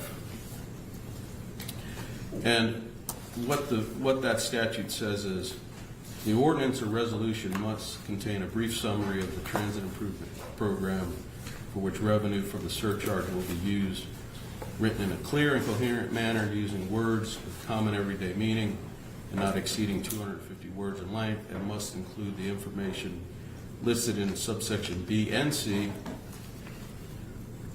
and the brief summary shall be placed on the ballot pursuant to TCA 67-4-3202B1. And that, we go to B1, and it says the 3202B1, it says the ballots used in the election shall have printed on them the surcharge and the brief summary of the transit improvement program from the ordinance or resolution adopted pursuant to TCA 67-4-3206, providing options to vote for or against the ordinance or resolution levying the surcharge, and the voter shall vote for or against approval of the ordinance or resolution. So if we take those elements, the ballot must contain written in clear and coherent language, must have an estimate of the initial and recurring cost, cannot exceed 250 words in length, must print the surcharge and the brief summary. And I would respectfully submit that it's not a clear, coherent manner because the surcharge is buried at the bottom of the ballot. I believe it's in the next to the last sentence on the ballot. And that's Exhibit 12, Your Honor. And for a plan that's supposed to get the approval from the voters of a surcharge, it seems to me that burying the surcharge near the bottom of the language doesn't give the voters an understanding of what they're voting for.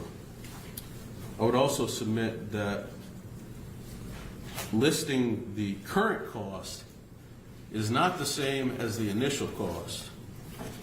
Metro is fully aware that when you have a project expected to know in the future how the projects may expand or the overruns that may exist. It doesn't mean you can use the current value. That has no relevance. They're not spending money in 2024. They're spending money 15 years from now. The relevance is what does it cost to complete the projects? And they have that number. That's what's amazing here. They have the number. They've calculated the number. It was approved by a CPA firm. It's $6.9 million. They know exactly what the initial cost is. And they've only listed half of that using current cost. I believe in their brief they indicated that, well, the public understands inflation and cost increases. Your Honor, that's precisely why this was misleading, because you can't just expect the public to understand the nuances of construction projects and the present value of money. That's not the point of it. That makes it's not clear and concise. And I don't want to interrupt you. No, please. I do want to ask you, so it's limited to 250 words, and your argument is it's a complex analysis, it's not so straight as this number. How do you put together something that would comply with the Act in 250 words and include all these elements and get into more complex economic analysis of what this number means? Well, what would be do you have a suggestion? Yes. This is, I know They didn't ask nobody me, asked you but I to did. draft it and you didn't, but if the argument is it isn't drafted the way it should have been, what is your suggestion of how the number could have been explained within these limitations to make it more clear or more accurate, if it is not? I would have put the number they have, The which is $6 billion $6.9 number. billion. I mean, they know what it is. There's Because no what it reason to says hide is- that from the public. It says the program's capital cost is estimated to have a current cost of, and it has the 3.096 billion number. And then it says once construction is complete, the estimated value of recurring annual operating and maintenance costs is approximately 111 million, I think. So you Yes. think taking out the current cost language and just, or keeping that language, but just using the 6 billion number instead of the 3 billion number? Yes, because that's the initial cost. Again, I would respectfully submit the term initial cost is not current cost. To say this is the current value is to say we're spending, if they were spending all the money in 2024 or 25, within 2 or 3 years, yeah, that's fine, use the current cost. But this is a 15-year plan. And it does not make any sense to use the current cost when you're trying to convey to the voters every aspect of this plan so they can make an intelligent decision. Because I think they had a few left over, and they could have easily said, or 6.9 billion in the year of expenditure. That is what would have informed the voters. They voted for something that was twice as much as what they were told in the ballot. And I would respectfully submit that is not clear, misled the voters. Because it is so easy to remedy, I don't understand why it wasn't done other than they didn't want the voters to know what the actual cost was. They were concerned, yes.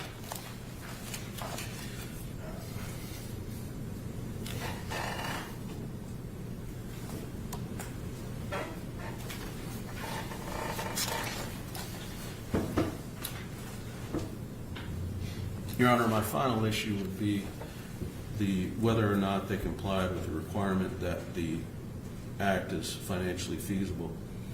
And they've put some exhibits in. I don't object to any of the exhibits they've put in. But as Mr. Briggs testified to, they sent over the exact plan that's in the tip. And the Kraft CPAs came back with federal funding. But those assumptions came from Metro. Metro sent over the assumptions that the projections for federal funding were reasonable. What has not been put into evidence is any opinion by Kraft CPA that the federal funding specifically was reasonable. They said overall the plan was reasonable, but they did not say that the federal funding was reasonable. And respectfully, Your Honor, this You mean is the expectation to get the federal funding? correct. Okay. Yeah, because Metro sent over the assumptions, and that's part of the exhibit. Yes. That included the assumption that the federal funding, the amount that was projected was reasonable.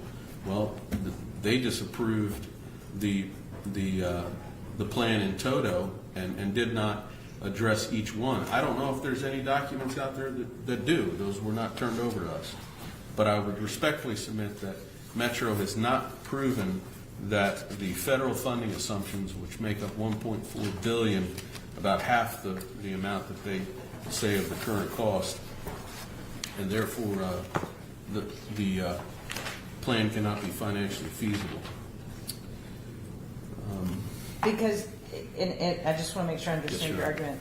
Under 3206D3, you agree that they went through all those steps and got comptroller approval of the auditing firm and so forth. But your point is that this underlying assumption of financial feasibility is flawed because the auditors were relying on information provided by Metro, which assumed the federal funding component.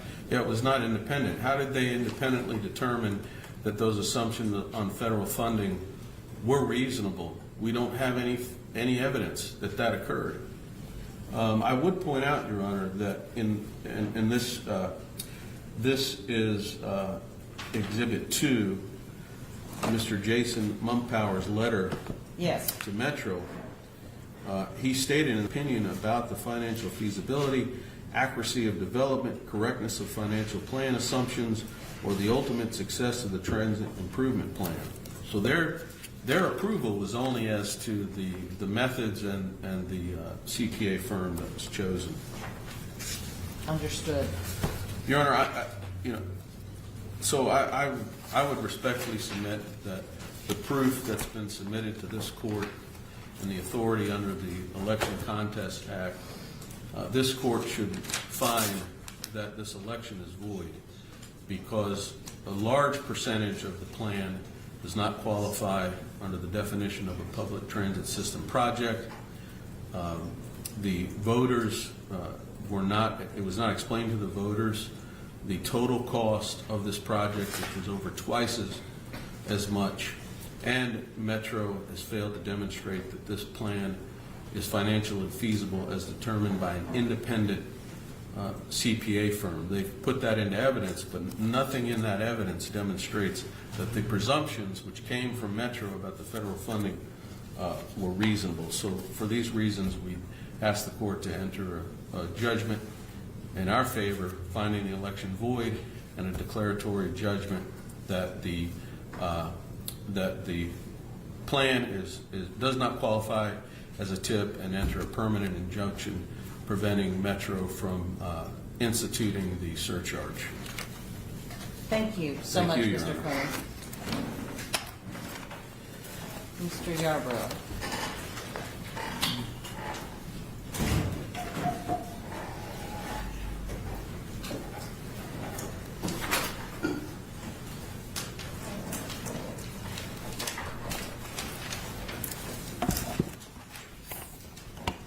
Thank you, Your Honor. If I could ask the clerk to help us access the audiovisual system.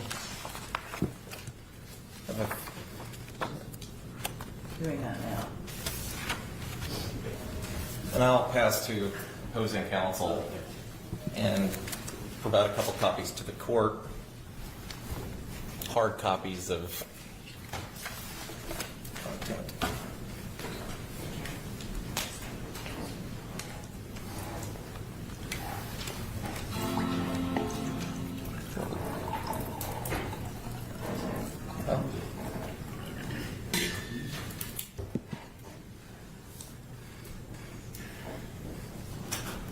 You were connected, and now it looks like. I think. While that warms up, I will go ahead and begin, Your Honor. The choice before the voters of Davidson County in the November transit election was clear and easy to understand.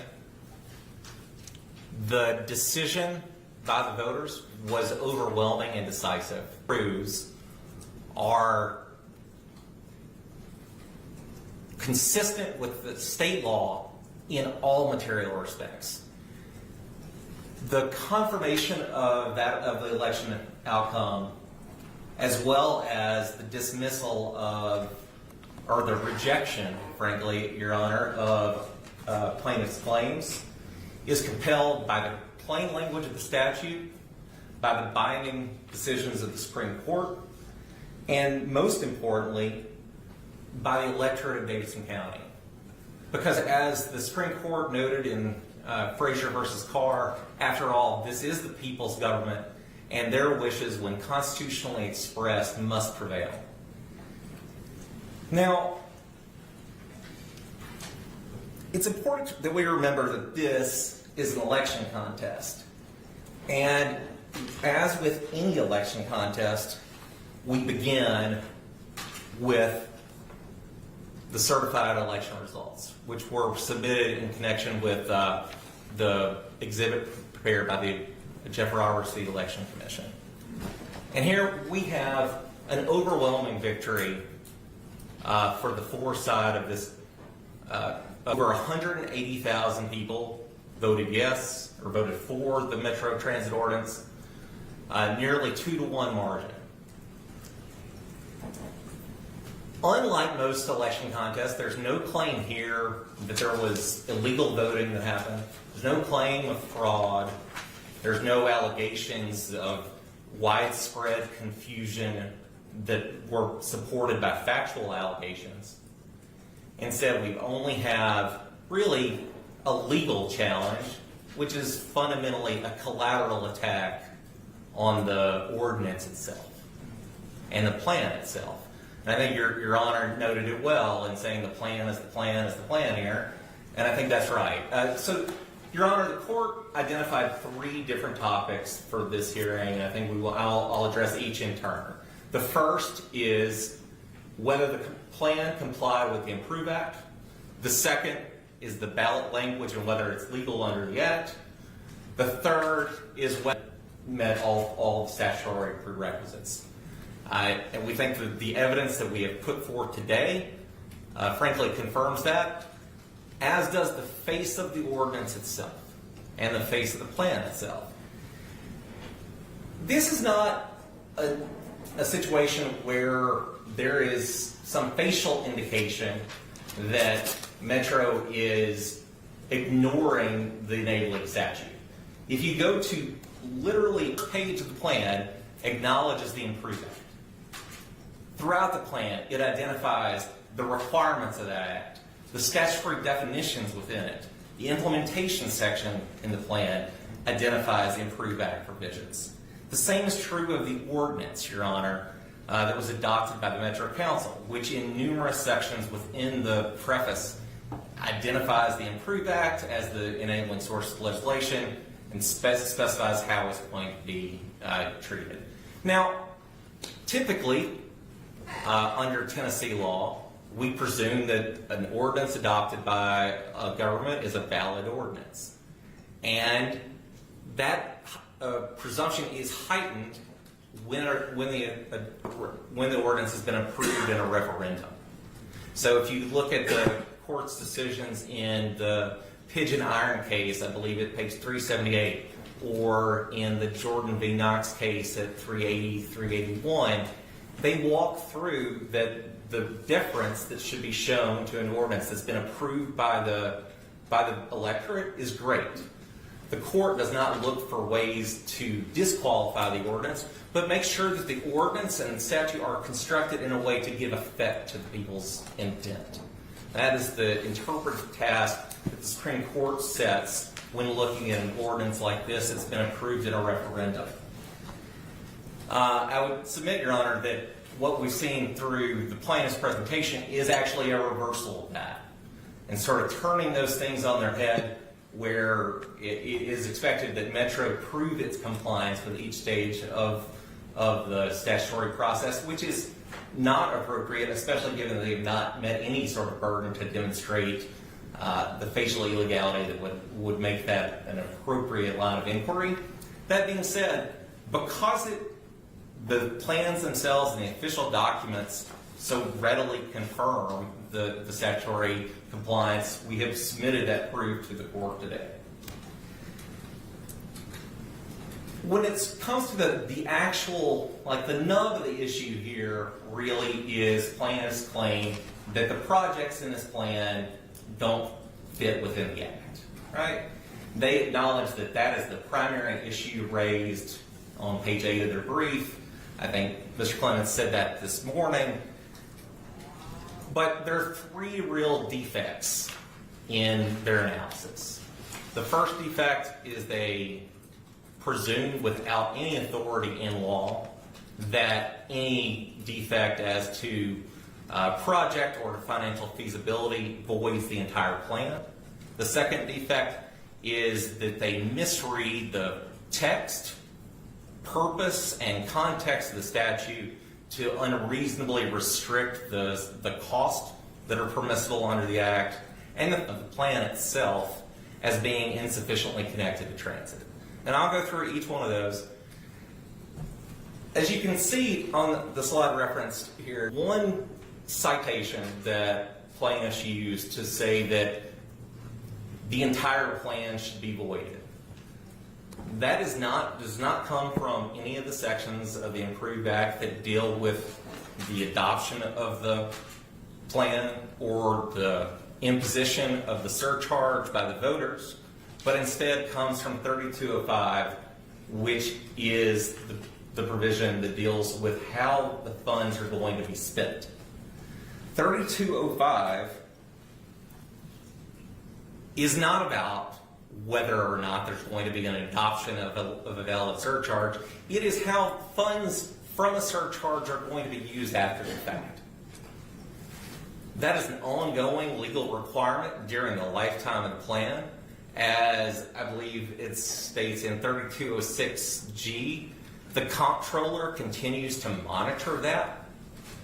3205 also creates its own remedy section, Your Honor, so that when or if a project becomes unfeasible or impossible for any reason, because of disapproval, because of financial feasibility, ends up being inaccurate, or situations have changed, the Improved Act itself directs what's going to happen at that point and directs how the surcharge revenue can be spent.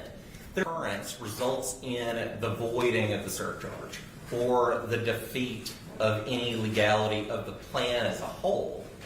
Instead, it is clear that the legislature adopted this in a way that it would be practical and accommodate the 10, 15, we would say unreasonably interpret the text, purpose, context of the statute to suggest that surcharge revenue cannot be spent on a wide variety of things.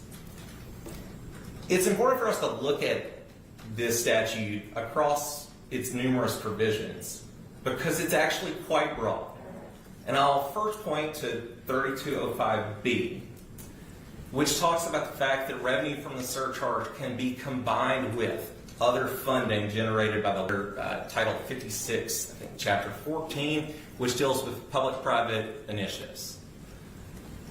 So even where the surcharge revenue is limited, it can be combined with other revenue from Metro, from state funds, from federal funds, from private resources to do things beyond what the surcharge revenue might be limited to doing. It also can be pledged towards payment of bonds directed to the implementing agencies themselves. 3205A also, if you would look at this, the definition, this is not the type of language that the legislature uses to 7, 9, 10 different categories from planning, engineering, development, implementation, management, and so forth of the public system projects. It's the public transit system definition itself is frankly even more expansive. And there, Your Honor, I've sort of tried to break this up on this slide because I think this is a 65, 70 word definition. Now, the plaintiffs in their briefs, if you look at 9 and 10 in their briefs, they talk about this is for strictly mass transit projects, that mass transit's the operative term. Like, they would really like for mass transit to be the way that this is defined. Statute, which very clearly, so the first realm includes 9 different categories of assets or properties that can be used that are part of the system as well. Now, after that together, there's then a broad residual clause that lists 4 other categories. And that is not the type of language that the courts use to interpret a statute restrictively. I think the Plaintiffs' Counsel described this as I can never pronounce the Latin, the justum generis. You use that in order, because there's restrictive words in the beginning of the statute that you would like to have modify the latter words. Here, I think the better Latin, if you're going to use a canon of construction, you'd be more in the associated words canon, which is the words are known by the company they keep. And you look through this and you can see that what the legislature is doing here is providing a relatively broad set of. I'll point out real quick that Plaintiffs' Counsel tried to make the point that saying that sidewalks should be counted as facilities was a strained interpretation. And I will say, I don't believe that this may not be in the handout I gave you, but if you look at Title 4, Part 3, Section 2303, when it talks about what the responsibilities of the Commissioner of Transportation are in developing a statewide transportation plan, this talking about the elements and connections between highways, rail, mass transit, pedestrian, and bicycle facilities. Right? Like the language of facilities to refer to sidewalks and bikeways is within the Tennessee Code. If you look at the state has language referring to pedestrian and bicycle facilities. So there are numerous statutes within Tennessee Code that relate specifically to this very topic that use the exact same language. And under the Tennessee Court's guidance, when we look at statutes, we interpret them as part of a whole in pairing materia, and that the right way to look at this language is to acknowledge that the legislature intended for there to be relatively broad definitions within that language.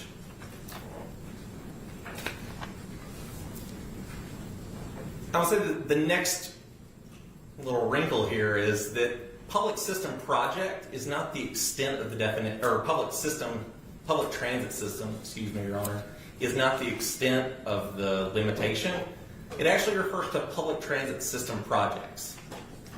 And I think that the difference I would point out there, Your Honor, is it would make little sense to envision spending surcharge revenue to tear up a road and build dedicated highways and say that you can't actually correct the rest of the roadway that you just torn up to build those other portions. That's not the way that any project works that's undertaken by any entity.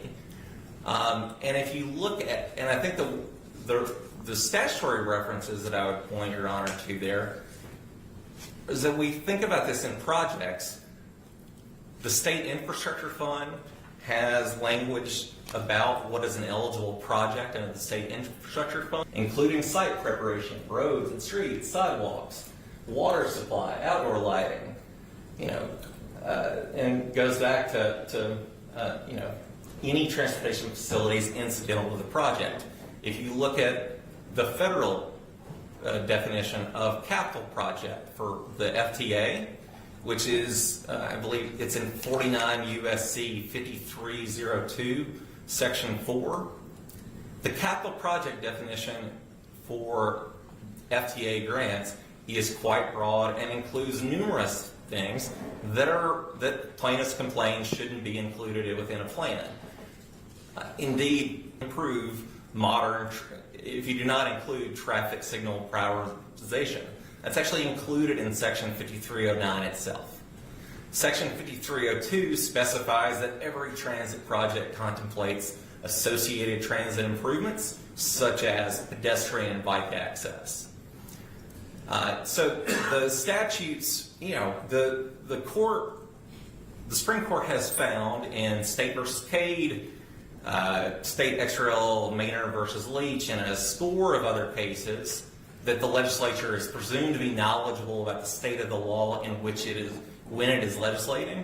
And this statute expressly, in Section 3205B1, specifies that surcharge revenue can be spent as matching funds for these federal grant projects. And adopting an interpretation that is, as plaintiffs suggest, would actually defeat that purpose altogether.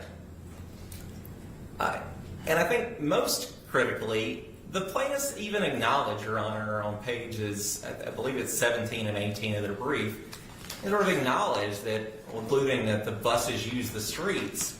And yes, I think that is correct, Your Honor. Like, it is not feasible to think about how you would implement any type of mass transit system without thinking about the right-of-way in which that transit system is operating.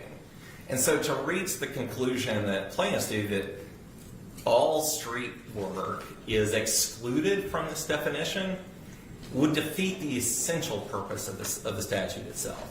That's not getting into connectivity. Plaintiffs' proposed definition would eliminate meaningful investment in mass transit altogether. If you cannot work on the shared spaces where transit vehicles are going to be operating, that sort of defeats the ultimate purpose of the statute. And regardless of if you look at the most textual, text-heavy, text-centered opinions that the Supreme Court has issued, such as emergency medical centers in 2023 or State versus Welch in 2023, all of those textual analyses acknowledge that the textual analysis must keep in mind what the purpose and object of the statute is. And plaintiff's interpretation here, frankly, defeats that purpose and does so in a way that cannot be borne by the text. Finally, they mischaracterize the plan itself. The plan, and again, this is on page 1 of the plan. This is the second sentence in the plan. It says, the Improve Act allows local governments like Nashville to generate new revenue specifically for transit. Like, we acknowledge that these are for transit investments. And you can see here, and frankly, plaintiff concedes that a significant portion of the investments are, even within their strain definition, are transit investments. But if you look at figure 4, I believe this is 14, which is part of the plan. This is a map that shows the investments that are about the WeGo Star train service, the frequent service network of buses, the local service and express services for buses, bus route extensions, and bus connector routes. Now, they've made a big deal that there are these other provisions in the plan where Metro is claiming it can build sidewalks and signals in any corner of the county. But if you actually just look at the plan, that is not what happens. For this, you actually need to keep your eye almost on the screen for a second, because I'm going to show you the map that is the sidewalks, signals, streets that are contemplated. And I'll flip back and forth between those, Your Honor, a couple times, because you can see with some ease, you do not exactly have to be a cartographer to understand that these improvements to the sidewalks, signals, streets are geographically connected to the transit improvements that are being proposed in this. That is obvious from the face of the plan, and you can look at every geographic map within the plan which demonstrates just that.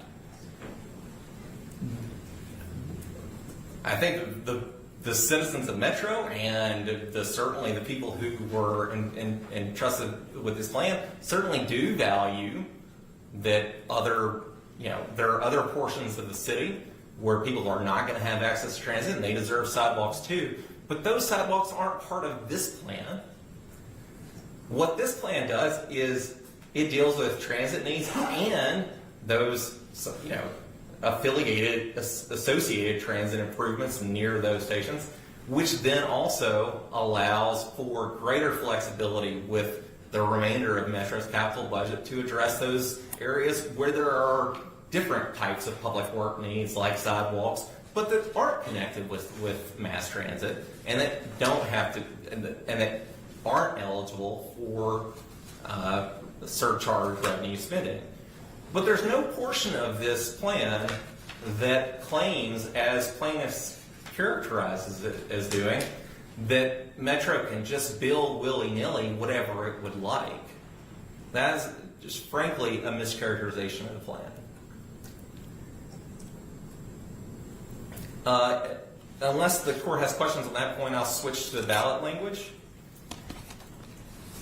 And really, I think you have to talk about the plan piece in order to understand the plaintiff's claims as to the ballot language.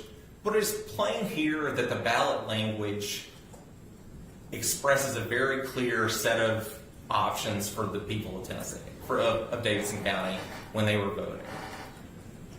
So this is the ballot language as it would have appeared on the ballot. And that exhibit can be found in the Election Commission exhibits, which I believe are Exhibit 8. And the charge language was buried at the bottom. But if you actually look at how this would have appeared to the voter, the final paragraph that someone's reading before they actually mark the screen includes the information about the tax surcharge. It is immediately preceding the actual decision point on the ballot for the voter. I think more importantly, the statute is absolutely silent on any sequencing.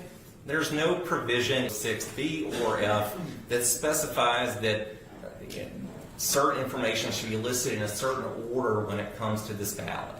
That is atextual, Your Honor. And so there's no reason to think that that is the type of issue that leads to a defect when there's no basis for the claim in the text. Also, without any basis in the text, is the argument that there's a requirement of money calculations to express how costs are going to be calculated at the year of expense over an uncertain timeline and set of projections.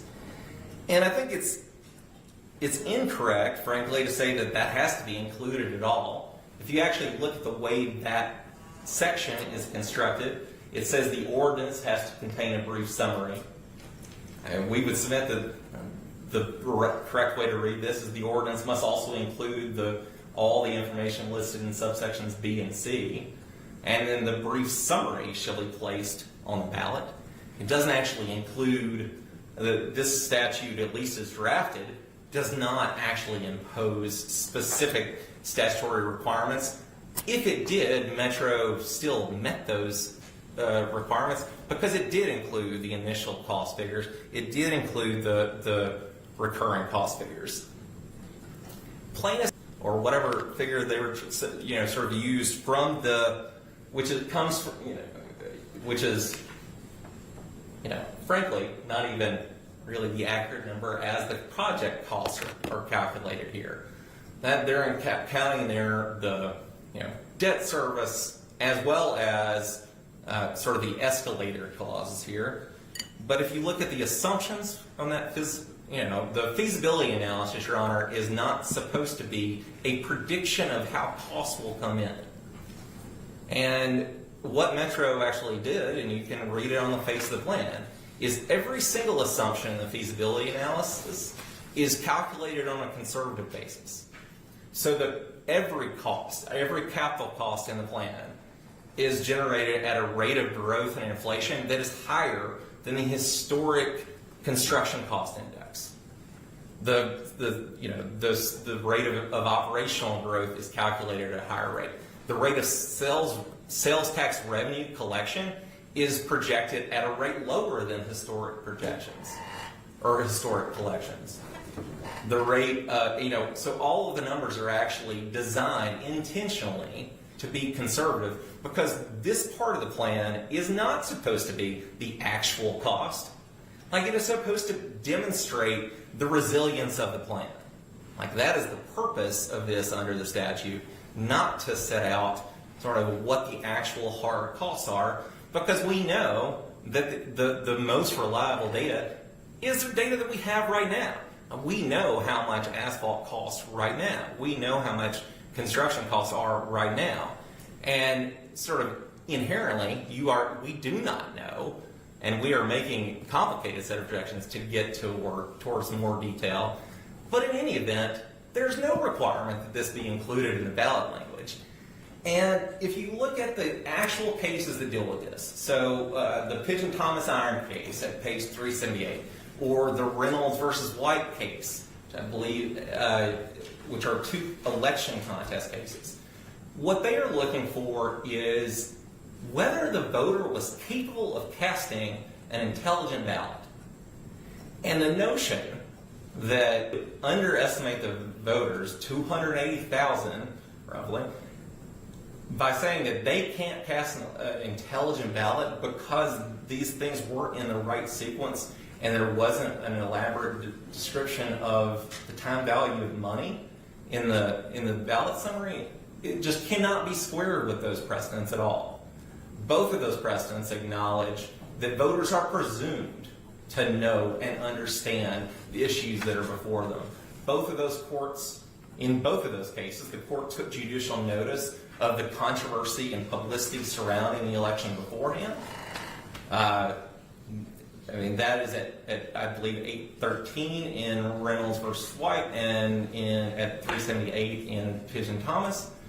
But those cases acknowledge that the court takes a much broader view of the campaign and publicity, and also, as is appropriate, recognizes that the voters are the ultimate legislators here and treats them as having the capacity to make an intelligent and informed decision, which is what is appropriate.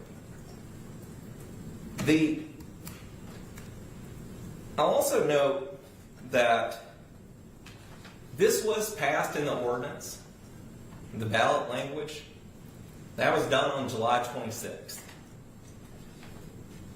And it was sent, I believe, in Exhibit 9 here shows that Metro sent a certified copy of the ordinance to the Election Commission. A couple days later, in the August 1st meeting of the Election Commission, there was consideration of whether to call an election.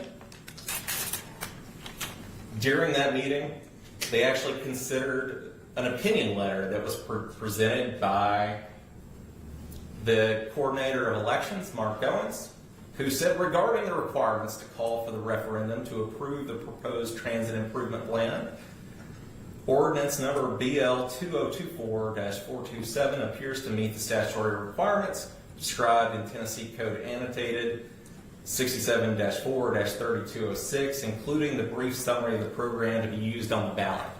As the Supreme Court recently found in Pemberton case, what the state coordinator of elections is authorized statutorily to make authoritative rulings about state election law.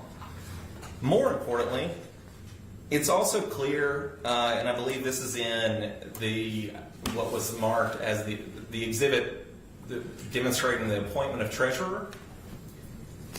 This committee existed, like their form was signed on July 30th, if you look at that exhibit, Your Honor. That's before this meeting. They had an opportunity as a participant in the process, if they wanted to make an objection in the election commission, could have done so. The election code also provides a possibility where they could have challenged this in a court. They could have brought this case to this very court, Your Honor, under 2-5-206. Any party withstanding, which would include the campaign running against the ballot initiative, would have standing to bring this before the election, which is when it should be brought, as opposed to sleeping on their rights. To the extent that there were, ballot defects, those are things that could have been cured. But where plaintiff has slept on their rights and where the ballot language is as clear as it is here, there is even less cause than it would be the norm to second guess that in this case. This was a well-publicized dispute and campaign, as almost any referendum that involves taxes is necessarily going to be. And the courts have historically taken judicial notice of that fact. And the summary here, if you compare it to the actual ballot language that's discussed in Reynolds or in the Pigeon Thomas case, there's no jargon in this description. It is unquestionably under the statutory limit. It uses common everyday words. It does not use legalese or transportation jargon that is likely to confuse. And so this issue, frankly, should be rejected because the plaintiffs slept on this right. They don't highlight any statutory defect in the actual language. They don't allege and have not proven here any confusion by actual voters. There are more than 200,000 people that voted in this election. They have not brought forward testimony to demonstrate that any of them are confused, and did not attempt to do so in the allegations in their complaint. And so I think what we're left with, given the way they've drafted their complaint and the way they've pushed forward in this case, is the legal analysis of this ballot language, which is sufficient. Finally, Your Honor, that brings us to the statutory prerequisites.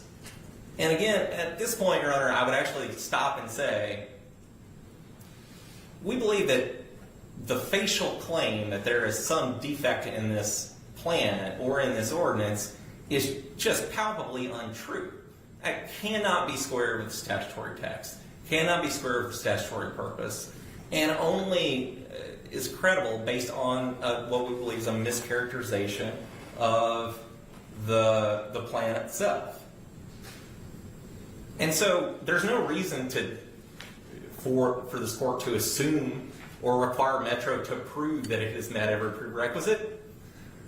To the extent that you wanted to move past that, the face of the ordinance itself goes through in various portions, as is seen on the next few slides, and highlights the various statutory requirements that had to be met, specifies how Metro met those.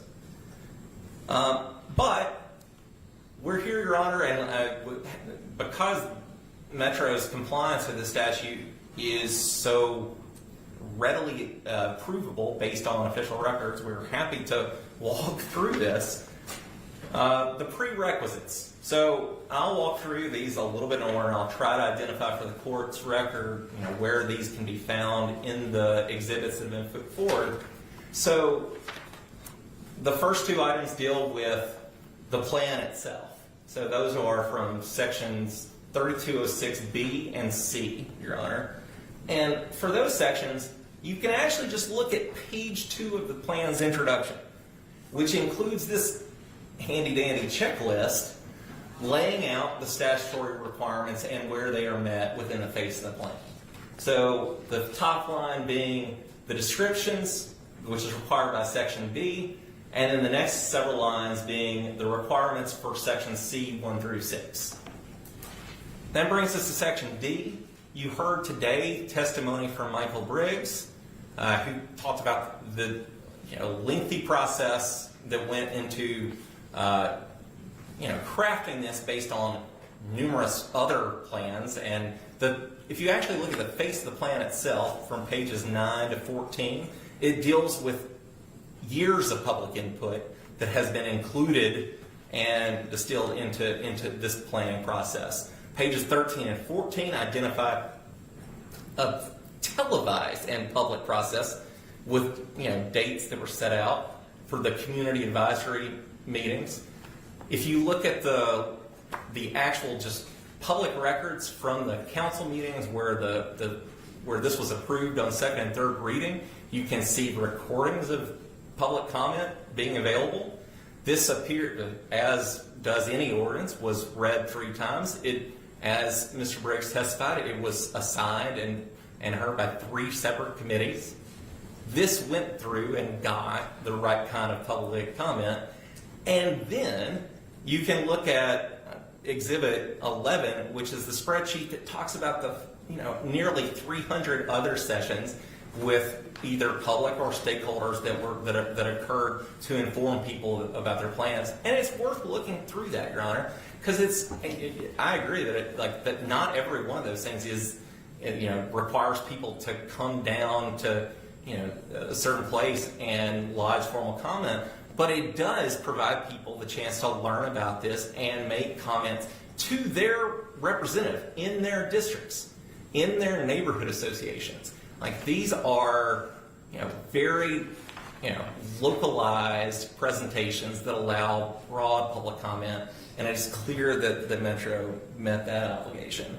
Similarly, the regional collaboration is also can be seen through the plan itself and looking through its connections with We Go Star, its connection with the long-term MPO planning. But we also point out, Your Honor, in the briefing, and Mr. Briggs testified about the presentations that were made to the Greater National Regional Council, which includes the local government leadership for the surrounding region. Similar presentations were made to the Regional Transit Authority. So those prerequisites were clearly met.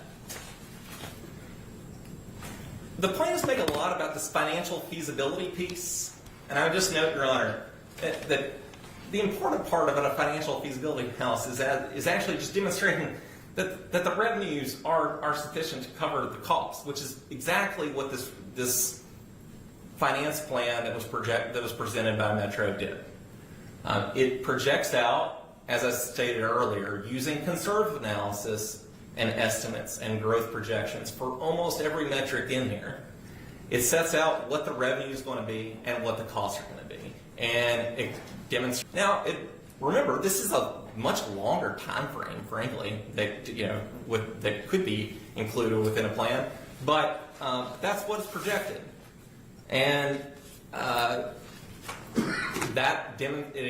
if you look through the statutory requirements, this finance plan, which is attachment A to the plan itself, the very back, I believe it's 14 pages, but it's got the first page deals with methodology, the next 3 pages deal with the assumptions, then it goes through the cost, the projected revenues, it identifies the amount of debt that's going to be taken out, and walks through how this is going to be financially feasible, which is exactly what Metro was required to do. Metro's other requirements with regard to this particular provision are twofold, really. They are required to obtain an opinion from an independent CPA firm And if you look at the exhibit, which on its face states that this examination was conducted in accordance with the attestation standards established by the Institute of Certified Public Accountants and with the GAS standards of the Comptroller General. It also lists what the exact opinion is, and there was statements in the brief and in oral argument that that Kraft just merely accepted, whatever Metro said. Like, that is not what this says. That is not what they actually walk through this.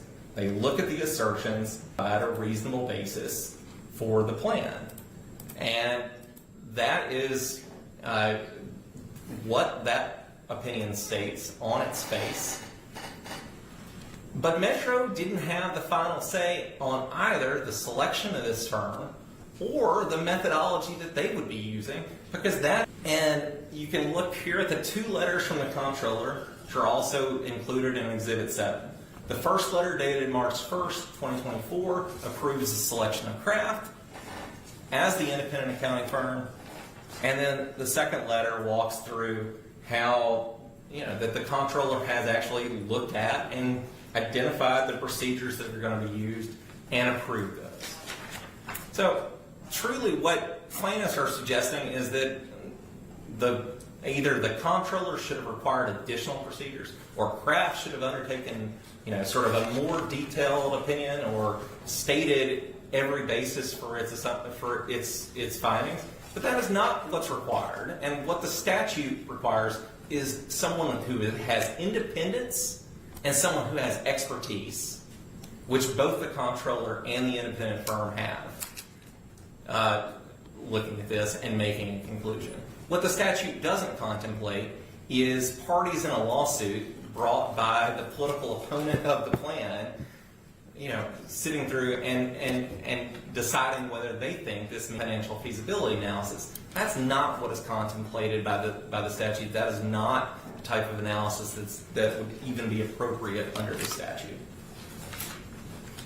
And so, Your Honor, every one of the requirements here was met to put this on the ballot, and then the final requirement was met when approximately 280,000 people voted on this, and at a 2-to-1 margin voted one way.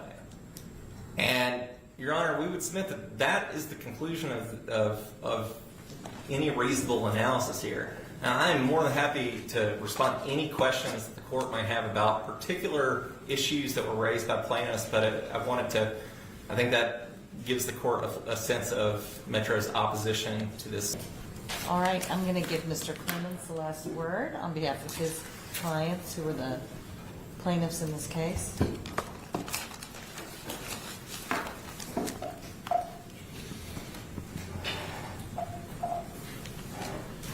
Just a couple of quick points, Your Honor. Yes, sir.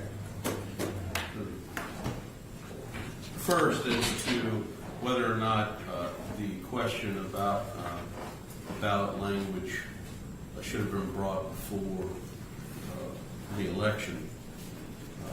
As we've cited in our brief, there are several cases that are filed under the Election Contest Act, which included questions about the ballot language, and there was no finding by the courts that the plaintiffs had sat on their rights. In fact, the courts made a judgment on the merits, thereby implying that an election contest, which by definition is after the election, can question the ballot language. And those 2 cases are Rogers v. White and Devoff v. Attorney General. And there's several other cases that we've cited in our brief that make that principle very clear. I don't know that this was cited in the closing argument, but in their briefs they've referenced a couple of cases, FOP Metro and Barrett v. Giles, and both of those cases had to do with the qualification of the candidate that was on the ballot. And those certainly are in the purview of the Election Commission. I can't imagine the objection that we would get from Metro if we went to the election commission and asked them to dismiss or to not move forward with the election because the plan didn't meet the definition of a public transit system project. So we have not sat on our rights. We brought the action timely pursuant to the Election Contest Act. A couple other points, Your Honor, and I may have misunderstood the argument, but the act does require that forecasts are provided by the government, and that's at 67-4-30263.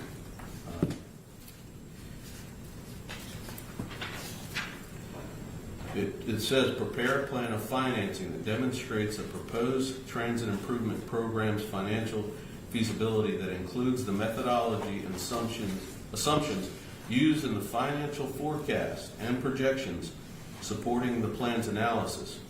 A couple sentences down, the plan of financing analysis will be based on forecast and projections for at least a 10-year period after the planned inception date for the program, which is precisely why that was included in the requires. I may have misunderstood, but the statute initial cost on the ballot, that's not just a choice that the government makes. One of the statutes at issue here is 67-4-3206F, and there, which outlines the requirements of the ballot, it says that the information listed on subsections B and C must be on the ballot. And C4 is an estimate of the initial and recurring cost of the program. And if we do take that in combination with the statute that I just read regarding forecast, then those are the forecast is what needs to be on the ballot. You have to do a forecast of the initial cost, and then that forecast has to be on the ballot. That was, they put the current cost, which by definition is not a forecast. The forecast is what is it going to cost down the road, not what does it cost today. It's irrelevant what it costs today. Making a forecast logically requires what is this going to cost down the road. If we follow their logic, then if the financing of this plan came out to be just over $3 billion, then it would be financially feasible. But that's incorrect. It's only financially feasible because they have enough funding to fund $6.9 billion. So the logic of it is strongly in our favor that they should have put the initial cost, because that's what it costs, and that's what the statute requires, and it was not on the ballot.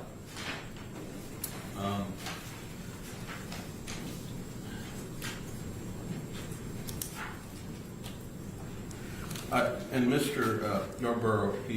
Yarborough referred to some definitions, and it may have been in his brief and I missed it, so I apologize, but I didn't respond to it in my brief, but he referred to TCA 4-31-1202, which I believe is the fund that the Improve Act was trying to increase so they could deal with road projects. And therein, it describes what the eligible projects are. And the first one is a transportation infrastructure project including streets, highways, bridges, tunnels, and any related roadway facilities. Okay, and then you go down, and number 6, mass transit systems or transit capital projects. If all those are included in a mass transit system, why do you need to list that twice? But they're clearly separate definitions.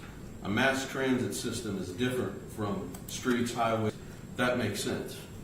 They're not part of a mass transit system.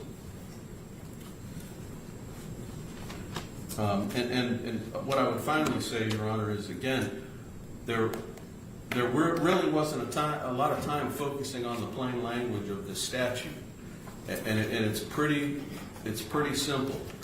They're trying to expand the definition of what a public transit system project is. And yeah, it has several different clauses and et cetera in it, but none of those. I just read to the court a statute where the legislator does refer to sidewalks and roads. And they do refer to sidewalks and roads in the definition of a public transit system, but they say they're non-mass transit transportation infrastructure. And so I would respectfully submit that, and again, I may have misunderstood, we are not arguing that only a small portion of this is not related to a mass transit system project. About 84% of it is. And so we'd ask the court to rule in our favor. Thank you so much, Mr. Clemens. Thank you to all of the lawyers for the excellent job in putting this together in such a short time frame necessitated by the requirements of the Act. I am very mindful of the February 1 deadline. I'm also mindful that we got this case done in half a day instead of 2 days, which gives me a little extra time this week to spend on it. I will get out a decision as quickly as possible, given those time concerns. And thank you all. We'll close the hearing at this time. All right, court is adjourned.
Yes.